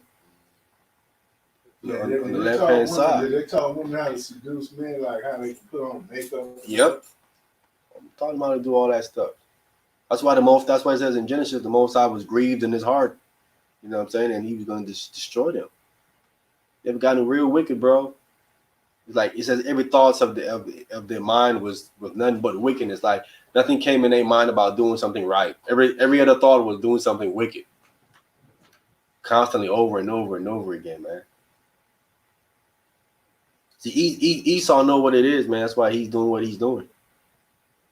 He know what he is. He know that he's done. He's finished. So he's going to go ahead and he's putting his faith in Satan. Because they think they can have they think they're going to win, you know. When you read in a satanic Bible, it tells them in it that they're going to win. You wrote the wrong book. So, and these celebrities too, man, they all being seduced. You hear them talk about the universe. The universe did that, or the universe did this, and the universe this, and the universe that. I'm like, who are you talking about? Who's that? Who is that? Who the heck is the universe? Satan? You thought who you talking about? How can the universe do these things? Is the universe alive?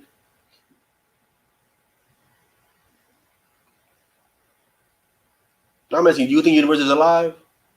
No. These people, they talk about it like it's alive. The universe is a space of things contained in it.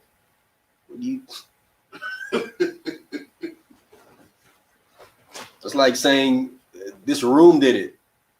What are you talking about? This room did it. How did the room do it? These people are, man, these celebrities. Have you heard of a celebrity getting the coronavirus? A celebrity. Oh, Tom Hanks and his wife got it over here in Australia. Oh. How did they get way over there? I don't know how it got. I thought it was over there in China. It got over there. A lot of different places right now. It's going everywhere. Man, they do that. They do. Yeah, they doing They do that because it wouldn't be all like that quick. They call it a global pandemic. Now, you know, the government, I heard yesterday, so I don't know if he's going to shut down America. It's going to shut America down. They shut down. No, they shut America down. Yeah, you can't fly international. You Trump shut that down. Can we fly to To certain places, yes. You can't fly to Texas if you're not a resident. really, it's that martial law nonsense they trying to do. But they didn't want to put it all out at one time. So like they had to give you a chance because instead of people going to go loot now you already got a lot. So now you don't have to come out and go loot. So they saying you guys got your stuff now. We gave you a fair warning and you come out when we do that march, you're gonna get shot for sure. Because we gave that's true. I heard the martial laws have to Ralph up there where you at. They're governing the stores in the high deserts. The martial law, the National Guards are already there. Yeah, like over there in I saw something before I had got on. I think it's over in Spain. They got drones that are surveilling the streets, and like while the drones are surveilling the streets, they got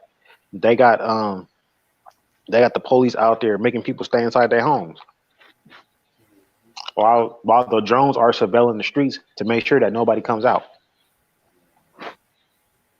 Wow. Anyway, is there any questions? Anything that brought out? We don't cover this faith thing, I think, fully. Anybody in here? Nah. You don't sound too sure. Nah, man. I just want some baby wipes, man. I just want some milk, man. Shoot. Man, I couldn't find no baby wipes and milk yesterday. I was like, oh my gosh, man. That's crazy. Yeah, go early in the morning, right after they stock it, probably 4 or 5 o'clock. That's kind of still a little too late. Yeah, 4 or 5 like a.m. Yeah, you gotta try to get there as early as possible. Right after they stock it and open the doors back up, that's when you want to go. They open that early? They only close the stock it. like the one over here on 3rd and LeBret, it's a 24-hour one right there. You know, Ain't nothing in there. Nah, but maybe they're going to stock it like they did because that one you shot there is 24 hours too. Yeah, and they just closed it to stock it. But by now, everything is gone again. So you go tomorrow morning? Yeah. Get my dry fruits and stuff. Hey, if you go up in there, you some meat, chicken and stuff like that. Man, they've been picking that meat clean, man. When I went in there on Friday, it was bare. It was nothing. I mean, people was buying a bunch of pork though. I was like, oh, come on. they was buying pork all day. They're gonna get sick. That's gonna make it even worse. Now they buying Mhm. pork. They're gonna get really sick now. Buying that crap, that's gonna break down their immune system. Eating that, 'cause that pork got a whole lot of damn mucus in it. Yeah. It's nothing but mucus all up in that pork. It's not even. Hey, you have the money, right? For you? No, for the camp fund and stuff. No, Jay. I thought you had it. No, Jay got it. Jay got it in a safe keeping somewhere. Okay. Damn, I was gonna blast $100. I got the books. You got You just got the books. You don't have the money itself. Right. Okay. Oh, But you can get this that stuff if you see it, right? Yeah. Cause my sister might not be able to get the food for the chicken stuff. If you see like rice, beans, flour, like the wheat flour stuff like that in there, she's saying she might not be able to get it because she went in and she kept going in and it ain't there. It's gone. You know what I'm saying? One of my friends said that she was gonna come out and get me too, so we're gonna go again. Yeah, if you see all that stuff, man, you know what I'm another saying? one, like 1/3 of the bread. Yeah. Okay. Right there. Oh, I know where that is. That's over there down the street from the Fairfax thing over there. Yeah. It's right across the street from that tree. Down the street from all them fake Jews. Yeah. I know you're talking about. Yeah, they got their own little coaster thing inside that. I know. That they got their own. It's like a food for them. Like they shut it down. But you stock it. They eat it like no. You gotta put something aside for us Jews. There's a soup kitchen over there too. About that, it was like, yeah, they accept everybody. You know, I'm going to go get me a meal right now. It's on 3rd and Fairfax. I don't know exactly where it is, but I know it's one over there. Anyway, I'm gonna go down there to myself, man. Let me get out there. I'm gonna go to this Rouse right here on Vermont and King. Hey, that's Vermont. Yeah, that's probably. I know this Rouse the pub is empty. I'm gonna try right here. I'm assuming that with all these white folks here in USC, they're gonna try to keep that restocked. A lot of them students and them is there, and their parents are lawyers and doctors and prominent people. So they're gonna want to keep their children. Like, no, keep this store here restocked. So I ain't to slide through there. You know what I'm saying? Early and try to grab some. That's where I shop in this white neighborhood now. That one. That's what I need to do, man. I need to find me a rich white neighborhood to go shopping in, man. Brother Gabar, I drive. I live right close to a Food for Less. I drive past that Food for Less, bro, and go all the way to the route over there by USC in the guy near the college. I shop over there now. I don't go to Food for Less no more. Like you're gonna poison your own too. It's crazy, man. Anything else? Oh yeah, Gabar with Passover. We might join. We might go with our bro. He's got to get his dates correct. I need to call him and talk to him about it. We probably most likely go to talk to my brother and about using this place. You know, I don't know. I didn't get a good positive response from him. We're going to talk with Gabar and Kazakitar and try to get some things straightened out with that. But we most likely that's probably what we're going to do. Con. Okay. I mean, so what's the issue with the dates? Is it because they doing the whole 2-day thing or something? Yeah, I don't know. He just said they're doing 2 days. You know what I'm Oh, saying? okay. I'm Okay. not doing the 2 days. Yeah, I'm kind of like, yeah, I don't know what the whole 2-day thing is about. Like I said, I know, like I said, I had got the 7th, but I think they got the 7th too, from what you had told me before. Yeah, man, I'll bring my family down. Is it gonna be like other? Is it just gonna be brothers there, or is it gonna be like everybody gonna have their families there, or what? How is it gonna be? me family there because that's when there was like about 4 or 5 sisters there, right? There was 4 or 5 sisters there too. I think they was all single too. Now, one of them Okay. was called Which one? one that, because see, I don't know, but it was a young girl, a teenage girl, Right. and it was an older woman there, and Thal One was dealing with them. And so I think that's when I said the lady, and that's the teenage girl was the lady's daughter. He was with the light. Yeah, so they're gonna be sisters, man. But these sisters that was there, man, they were healthy. They was there's place to go and all that. You know what I'm saying? They seem to be much more in order. Okay. I mean, yeah. I mean, if it's gonna be like a family affair, then I can go ahead and bring my wife and child. You know, because yeah, man. I mean, yeah. If y'all can set that up, I mean, yeah, and then whatever we need to contribute, you know, just. Hey, I didn't send you the text. I know you had sent me a text about the whole Purim thing. I had ended up getting that, but as far as for Passover, yeah, just let me know about it. Yeah, and I know we had spoke about how they want like $35 a person or something like that. Let me send it to you right now, bro. I'm gonna send you both the updates too. Okay. They had so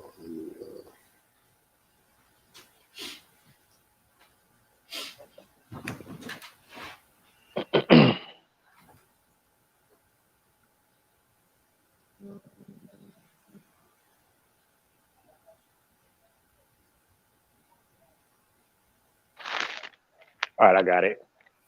now let me send you the update now.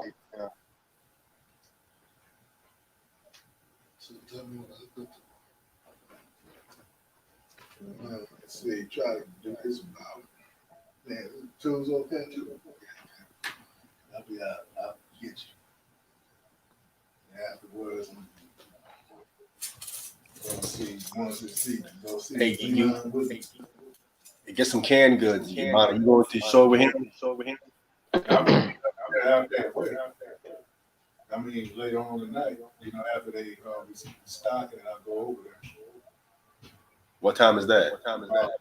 They said 12. We said midnight. We start the whole thing. So about 2 in the morning. I might go with you, bro.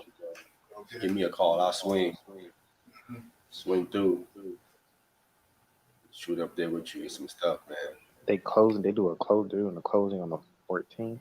Oh, let me see what did I get for that? Yeah, they have a open closing.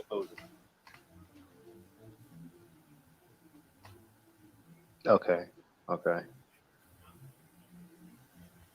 So you have the link where you can send your money. Just leave your name and I guess your family and all that stuff. So they'll have you down if you're gonna do that. And it says to inbox them, but inbox them where? They didn't say where to inbox them at. It says inbox me for the location.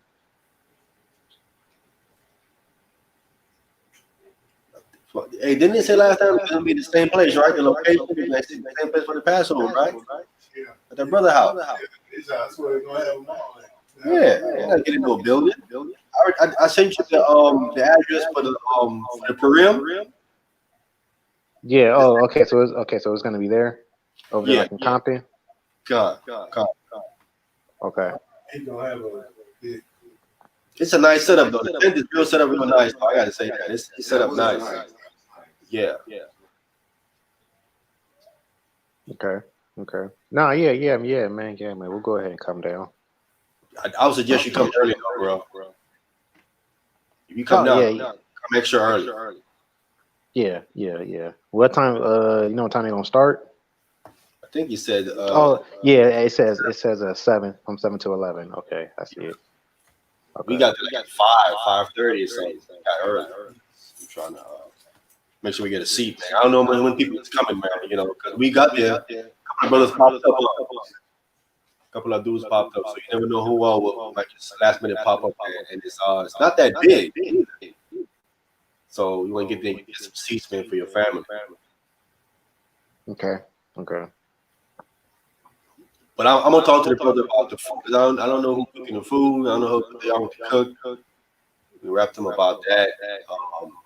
If we want to bring some food or whatnot, because I might have my sister cook. Sister can cook the lamb. She good at she season it up right and get it right. He was talking to one sister. He was thinking about doing some curry goat too for the Passover. Yep, that's lawful too. Yeah, she said it from the goat to the lamb. So you can do both. You don't say you can do both. Yeah, actually, you can have other, cause see, this caused a big old thing last time, man, when I had did it with the mother brothers and stuff, man, cause folks was trying to have like other food there, and so like I think I told you about it before, how like we went through the scriptures, and when you read it in Chronicles, they had other offerings there because they still had to bring the continual offerings. They just prepared it separately from the Passover meal, so they just they didn't prepare it all in the like in the same pots and or in the same like oven and all that stuff, whatever. So like they just had to cook it on like a separate thing. But so yeah, I think having other food there is okay based off of that, because they still had to bring their other continual offerings, like it says in Chronicles. I think it's in Second Chronicles that talks about that. When you say other food, you be like chicken and what?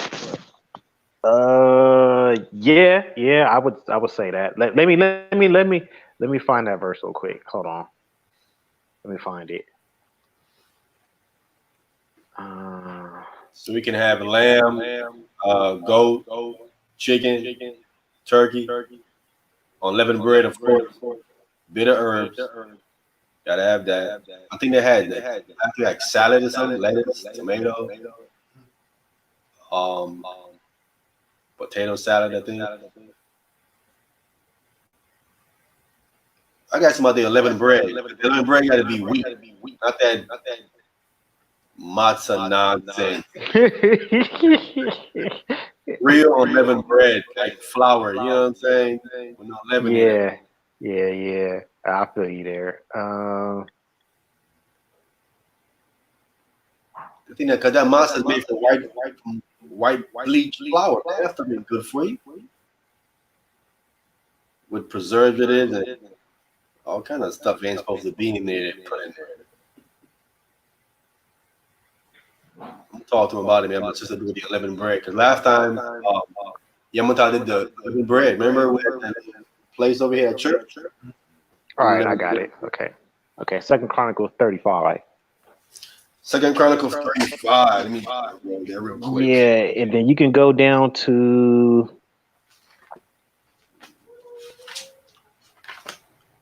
you can start at verse you start at verse 11.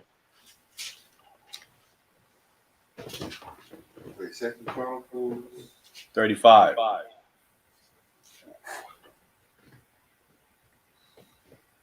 In verse 11, he said. Yeah, you got it? Start at verse 11. Yeah, start at verse 11. Okay, Second Chronicles chapter 35, verse 11. And they killed the Passover, and the priests sprinkled the blood from their hands, and the Levites flayed them. All right, so see here that how the priests they still killed the Passover as according to what was written in Exodus chapter 12. Okay, go ahead. And they removed the burnt offerings that they might give according to the division of the families of the people to offer unto the Lord, as it is written in the book of Moses. All right, so you see how they had burnt offerings that they had removed that they might give according to the divisions of the families of the people, because they still because to offer unto the Most High. Because remember, they still had to do the continual offerings, even though Passover was there. You know, when you read in Numbers chapter 28 and Numbers chapter 29, the continual offerings they actually don't stop just because there's a feast day. Like you still gotta bring the offerings continually all day. I mean, each and every day. So that's what these burnt offerings are in regards to. All right, verse 13. Verse 13, and they roasted the Passover with fire according to the ordinance, Mm-hmm. but the holy offerings, so they in pots, sod in pots, sod they in pots, in cauldrons, and in pans, and divide them speedily among all the people.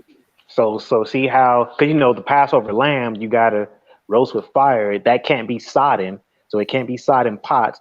But the other offerings they were able to fry in a pan, you know, or boil in a pot and all that stuff and everything, and then it got divided among the people. So you see how even though they had the Passover there, and this was during the time of Josiah, when all of this happened. So they wouldn't do anything unrighteously because we know Josiah was one of the righteous kings. So he went on ahead and had the Levites roast the Passover with fire as it was commanded to do, and then the other offerings they could go ahead and fry in pans and stuff. So as long as the things aren't cooked like, you know, together, you know, like, or, you know what I'm saying, like they're cooked separately, like all the food can still be there, because as you can see, it says how afterwards how it was divided speedily among the people. You know, the Passover lamb that gets roasted with fire, and then the other offerings that got sodden, or they were sodden pans and in cauldrons, or like in other words, it was either boiled in a pot or it was fried in a pan. So you can have some fried chicken. You can have some fried chicken there if you want. You know, it just has to be like prepared separately. That's really the main thing. Okay. That's it. Yeah, that's it.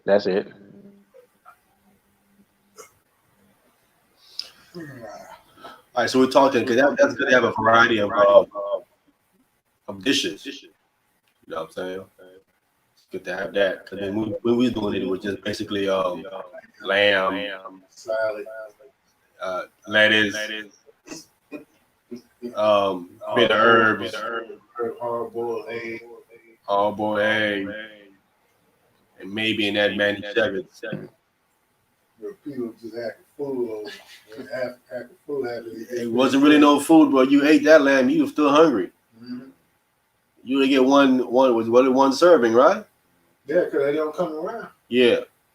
They go start from, I mean, what I didn't like, when I went to that Passover in New York back in 2002, I didn't like it. I mean, because the brothers was up there, Zion Allah, and Ariana, and getting their munch on, and we stand down there just as hungry as you be. What? Yeah, they was eating first. We still waiting for them to come around us. So they served Sir, because the high rankers, first, right? and then they came down where we was at, but they was taking their sweet time, but they was eating first. I think the bar popped off. They was eating first. I mean, they was eating. Eating twice too, all that. I saw a dude took a plate of lamb home. He had a plate, and he had it stacked up. He had some napkins over. And I looked over there. kick old boy up out of there. I'm like, man, what you there? Wow. I mean, yeah, man, all the lambs gotta go. I mean, as far as other stuff, I mean, from what I remember reading, and man, it just says that the lamb has to be burnt with fire or it's got to be thrown out. I mean, it's got to be, yeah, like yeah, it's either got to be eaten up or it's got to be burnt with fire by the morning. I think it only applies to the lamb though. As far as everything else, I think you can still take it home or take a plate home or whatever, but not the lamb. Or if you're gonna take it home, you better eat it on the way home or so.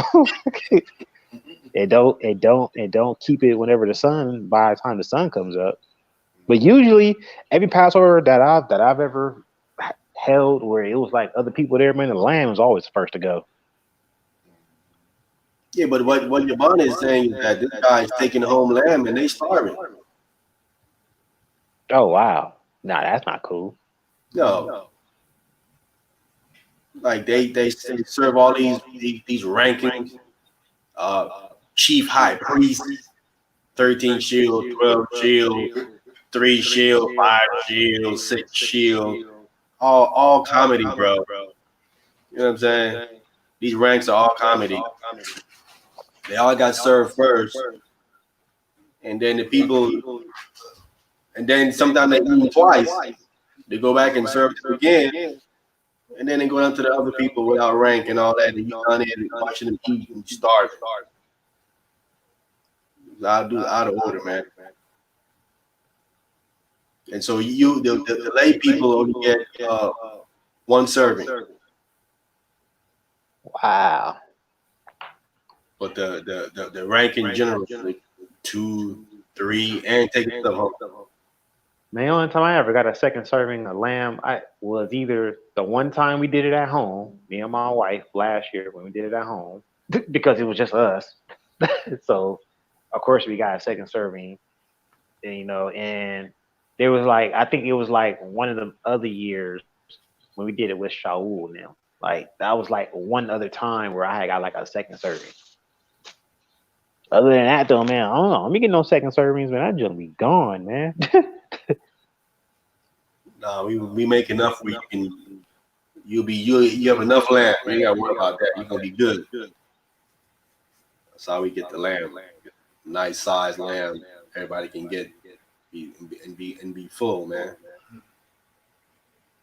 But that's good though. We get different dishes there. I'm gonna talk to the brother, man. See what they gonna have. I got how much is to cook up some stuff for us, man. Some of that brown rice and beans, stewed beans. Yeah, some lentil soup, man.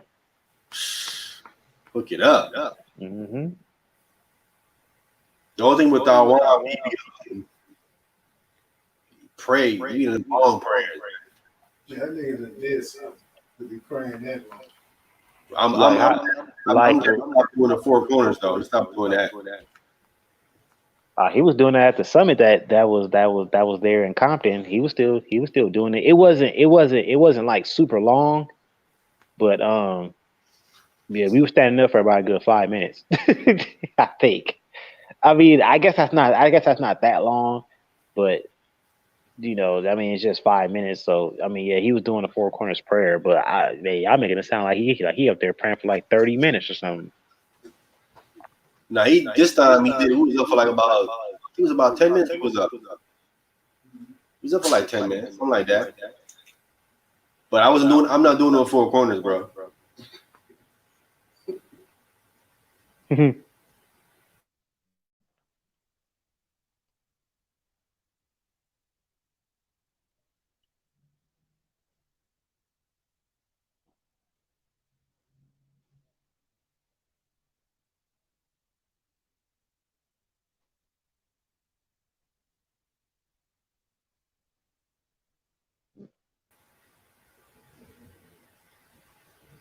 Hello?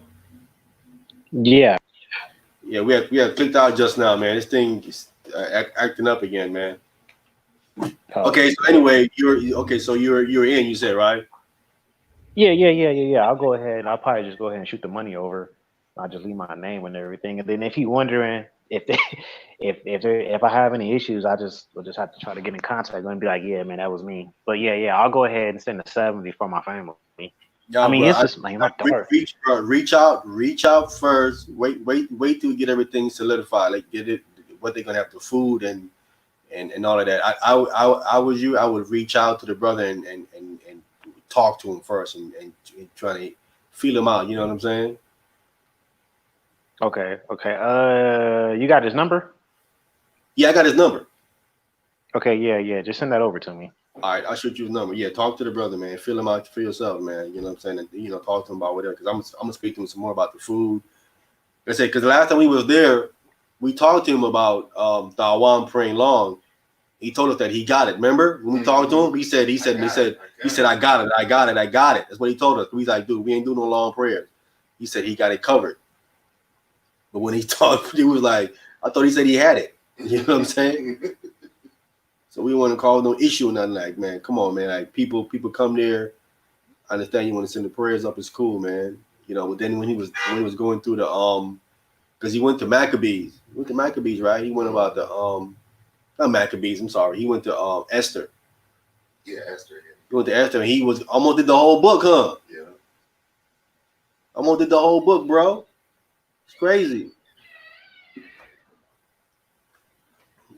So yeah, reach out, man, because people.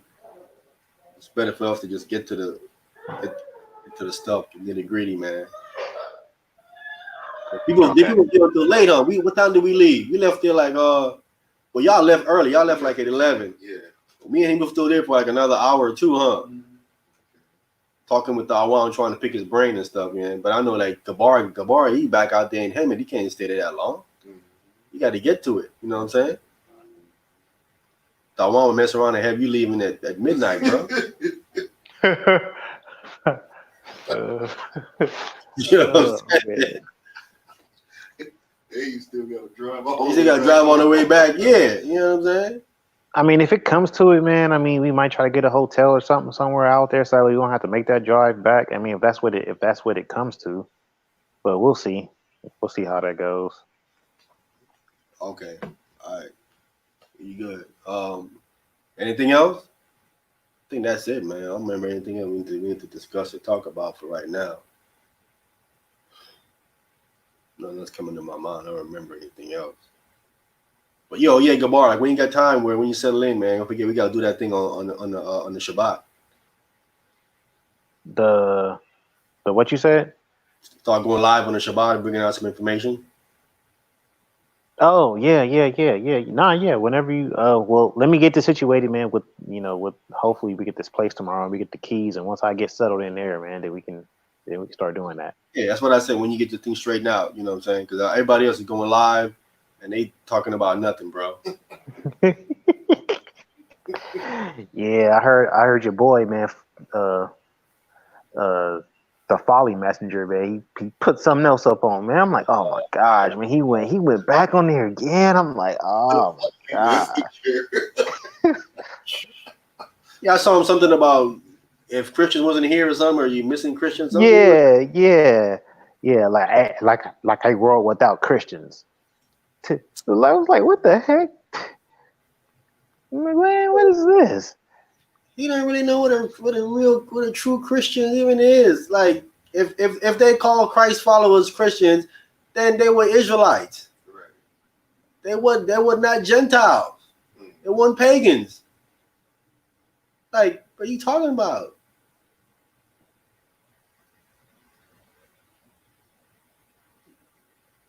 The true and real Christians are Israelites. That's what it is. If you need to call yourself a convert, you're not a Christian, you be a convert. You convert into these people's way of life or belief system, you are a convert. You're not them. But we know he don't know no Bible, man. I got right there. Hey man, hey, Sal it again, right? Yeah, okay, yeah. So I saw the thing with Josh about the Apocrypha. That was the one that you called in on, right? Because I think, I think you, because I heard a little piece of it, and I think you were on there. Well, I know the one I called in on when he was trying to say that Jesus Christ was the son of David. He have a one about that. He has one where it's would it say would the Messiah be something or the son of David? That's how It might be. It might be that one, because that one he was talking about. He was showing the Messiah in the Apocrypha, so he might have mentioned it. Yeah, I'm not sure if it's that one, but I know for a fact the one where he talks about the Messiah being the son of David. I called in and I refuted that because he thinks that the Messiah is the son of David. But he believes in the virgin birth at the same time. Correct. Yeah. Okay. So he takes it. He says son of David, meaning that it would be a descendant of David. But that's not what that phrase says. That phrase says son of David. It doesn't say a descendant, or if it said seed of David, he could have an argument. Because seed means descendant. When you have bond there, that's something different. And when I showed that the Messiah was refuting that phrase, he the son of David, because he goes and he quotes Psalm 110 and saying, well, David's calling me Lord, how am I his son? Send a bunch of crazy stuff, man. But yeah, bro, that's the one that if you get a chance, you find that video, Gabar, go down in the comment section right after I come in, after I comment on it, go on to the comment section, and you will check out the back and forth in that comment section, bro. Oh, bro, it's you're gonna like that, bro. Okay. We was going back and forth. I was taking on like about 5 of them by myself. Wow. Yeah. So, but there's another one that he did that I called in on that he didn't even allow me to speak, bro. He cut me off before I started to speak. You know, he tells me I'm gonna let you speak, and I said, okay, before I speak, let me go ahead and just line it up real quick and say this. And when I said that, you're like, nah, we ain't doing that. Ain't doing that. Mute him, Sal.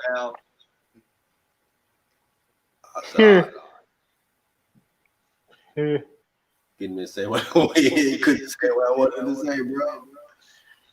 But I'm you know what I'm saying? Why is he pushing this dude though? I'm like, I don't get it, man. And I don't know what's going on with this whole Social Hub show, because they had a weird topic, man, talking about it's heterosexual or homosexuals, like which one is better or which one is taking over. So I'm like, man, what the heck? I was like, no, you can't be, gotta be. This is like, come on, man. Oh, they say which one is winning? Yeah.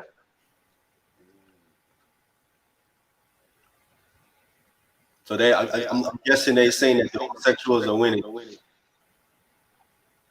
Is that what they're saying? I don't know. I was just like, Sal, you really allowing this on your show? That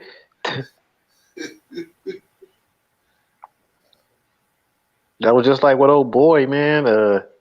Is God a homosexual? I was just like, oh, come on, dude. Like, really? You gotta have some integrity with your show, man. You can't just be letting anything on there. Yeah, like hey, that's why we gotta go live on Fridays, bro.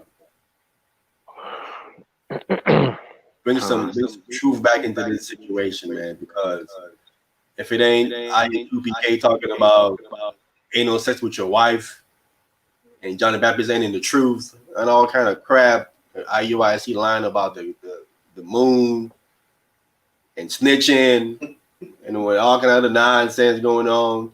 GMS talking about you can rape in the kingdom and all kind of crap. Sakari with this nonsense they talking about. We're not in the New Testament. Man, it's just one false doctrine after the other, bro. People got to come so they can hear some real truth. And you know, these guys, like you call them out. I know when I call them out, they want to deal with me.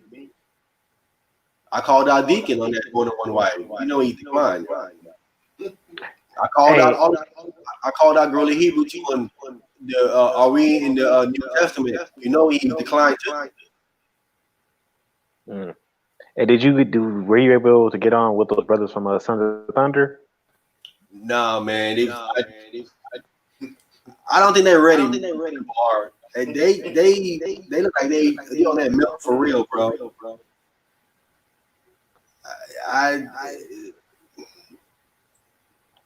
I'm listening to them, bro, and I'm hearing too much milk, man. I'm not hearing no meat. This might be too much for them to handle. I mean, like I said, I emailed them. They emailed me back. It was like they're gonna post it up, and posting them out. You gotta call them and then pushing this access code. But that's just to listen. I mean, if we can dialogue or something, you set it up where I can come on and we dealing with the topic, me and you. They only speaking of a different topic last night, and then you got to wait till they finish that topic, and then it's going to be late, and they ain't like, well, I gotta go, and I'm like, man, it's wasting my time. So I ain't dealing with it. I think me personally, I think they're running. That's just me personally. Saying, I think they're running. So I don't know, man. I call people out, bro. They be declining. I call out Private Tazaria. He running. I call out Zion Lex on this Psalms 110. He don't want to do it.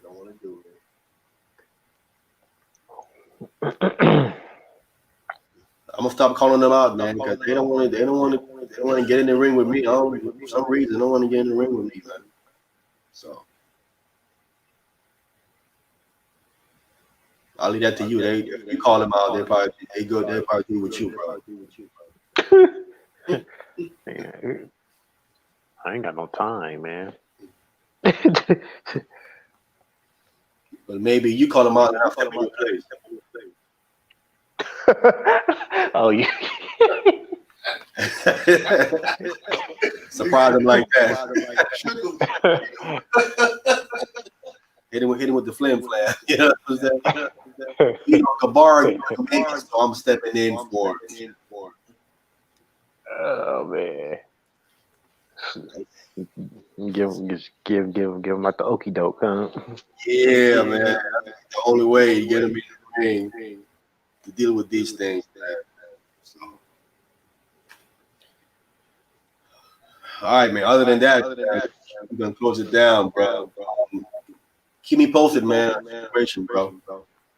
Yeah, I'll definitely let you know tomorrow, man. Like I said, I think it's about to go through. So I'll definitely let you know tomorrow.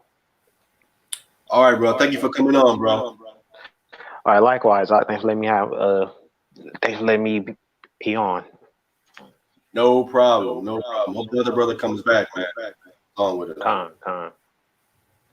All right, with that, let's live out. Say shalom. 1 second here.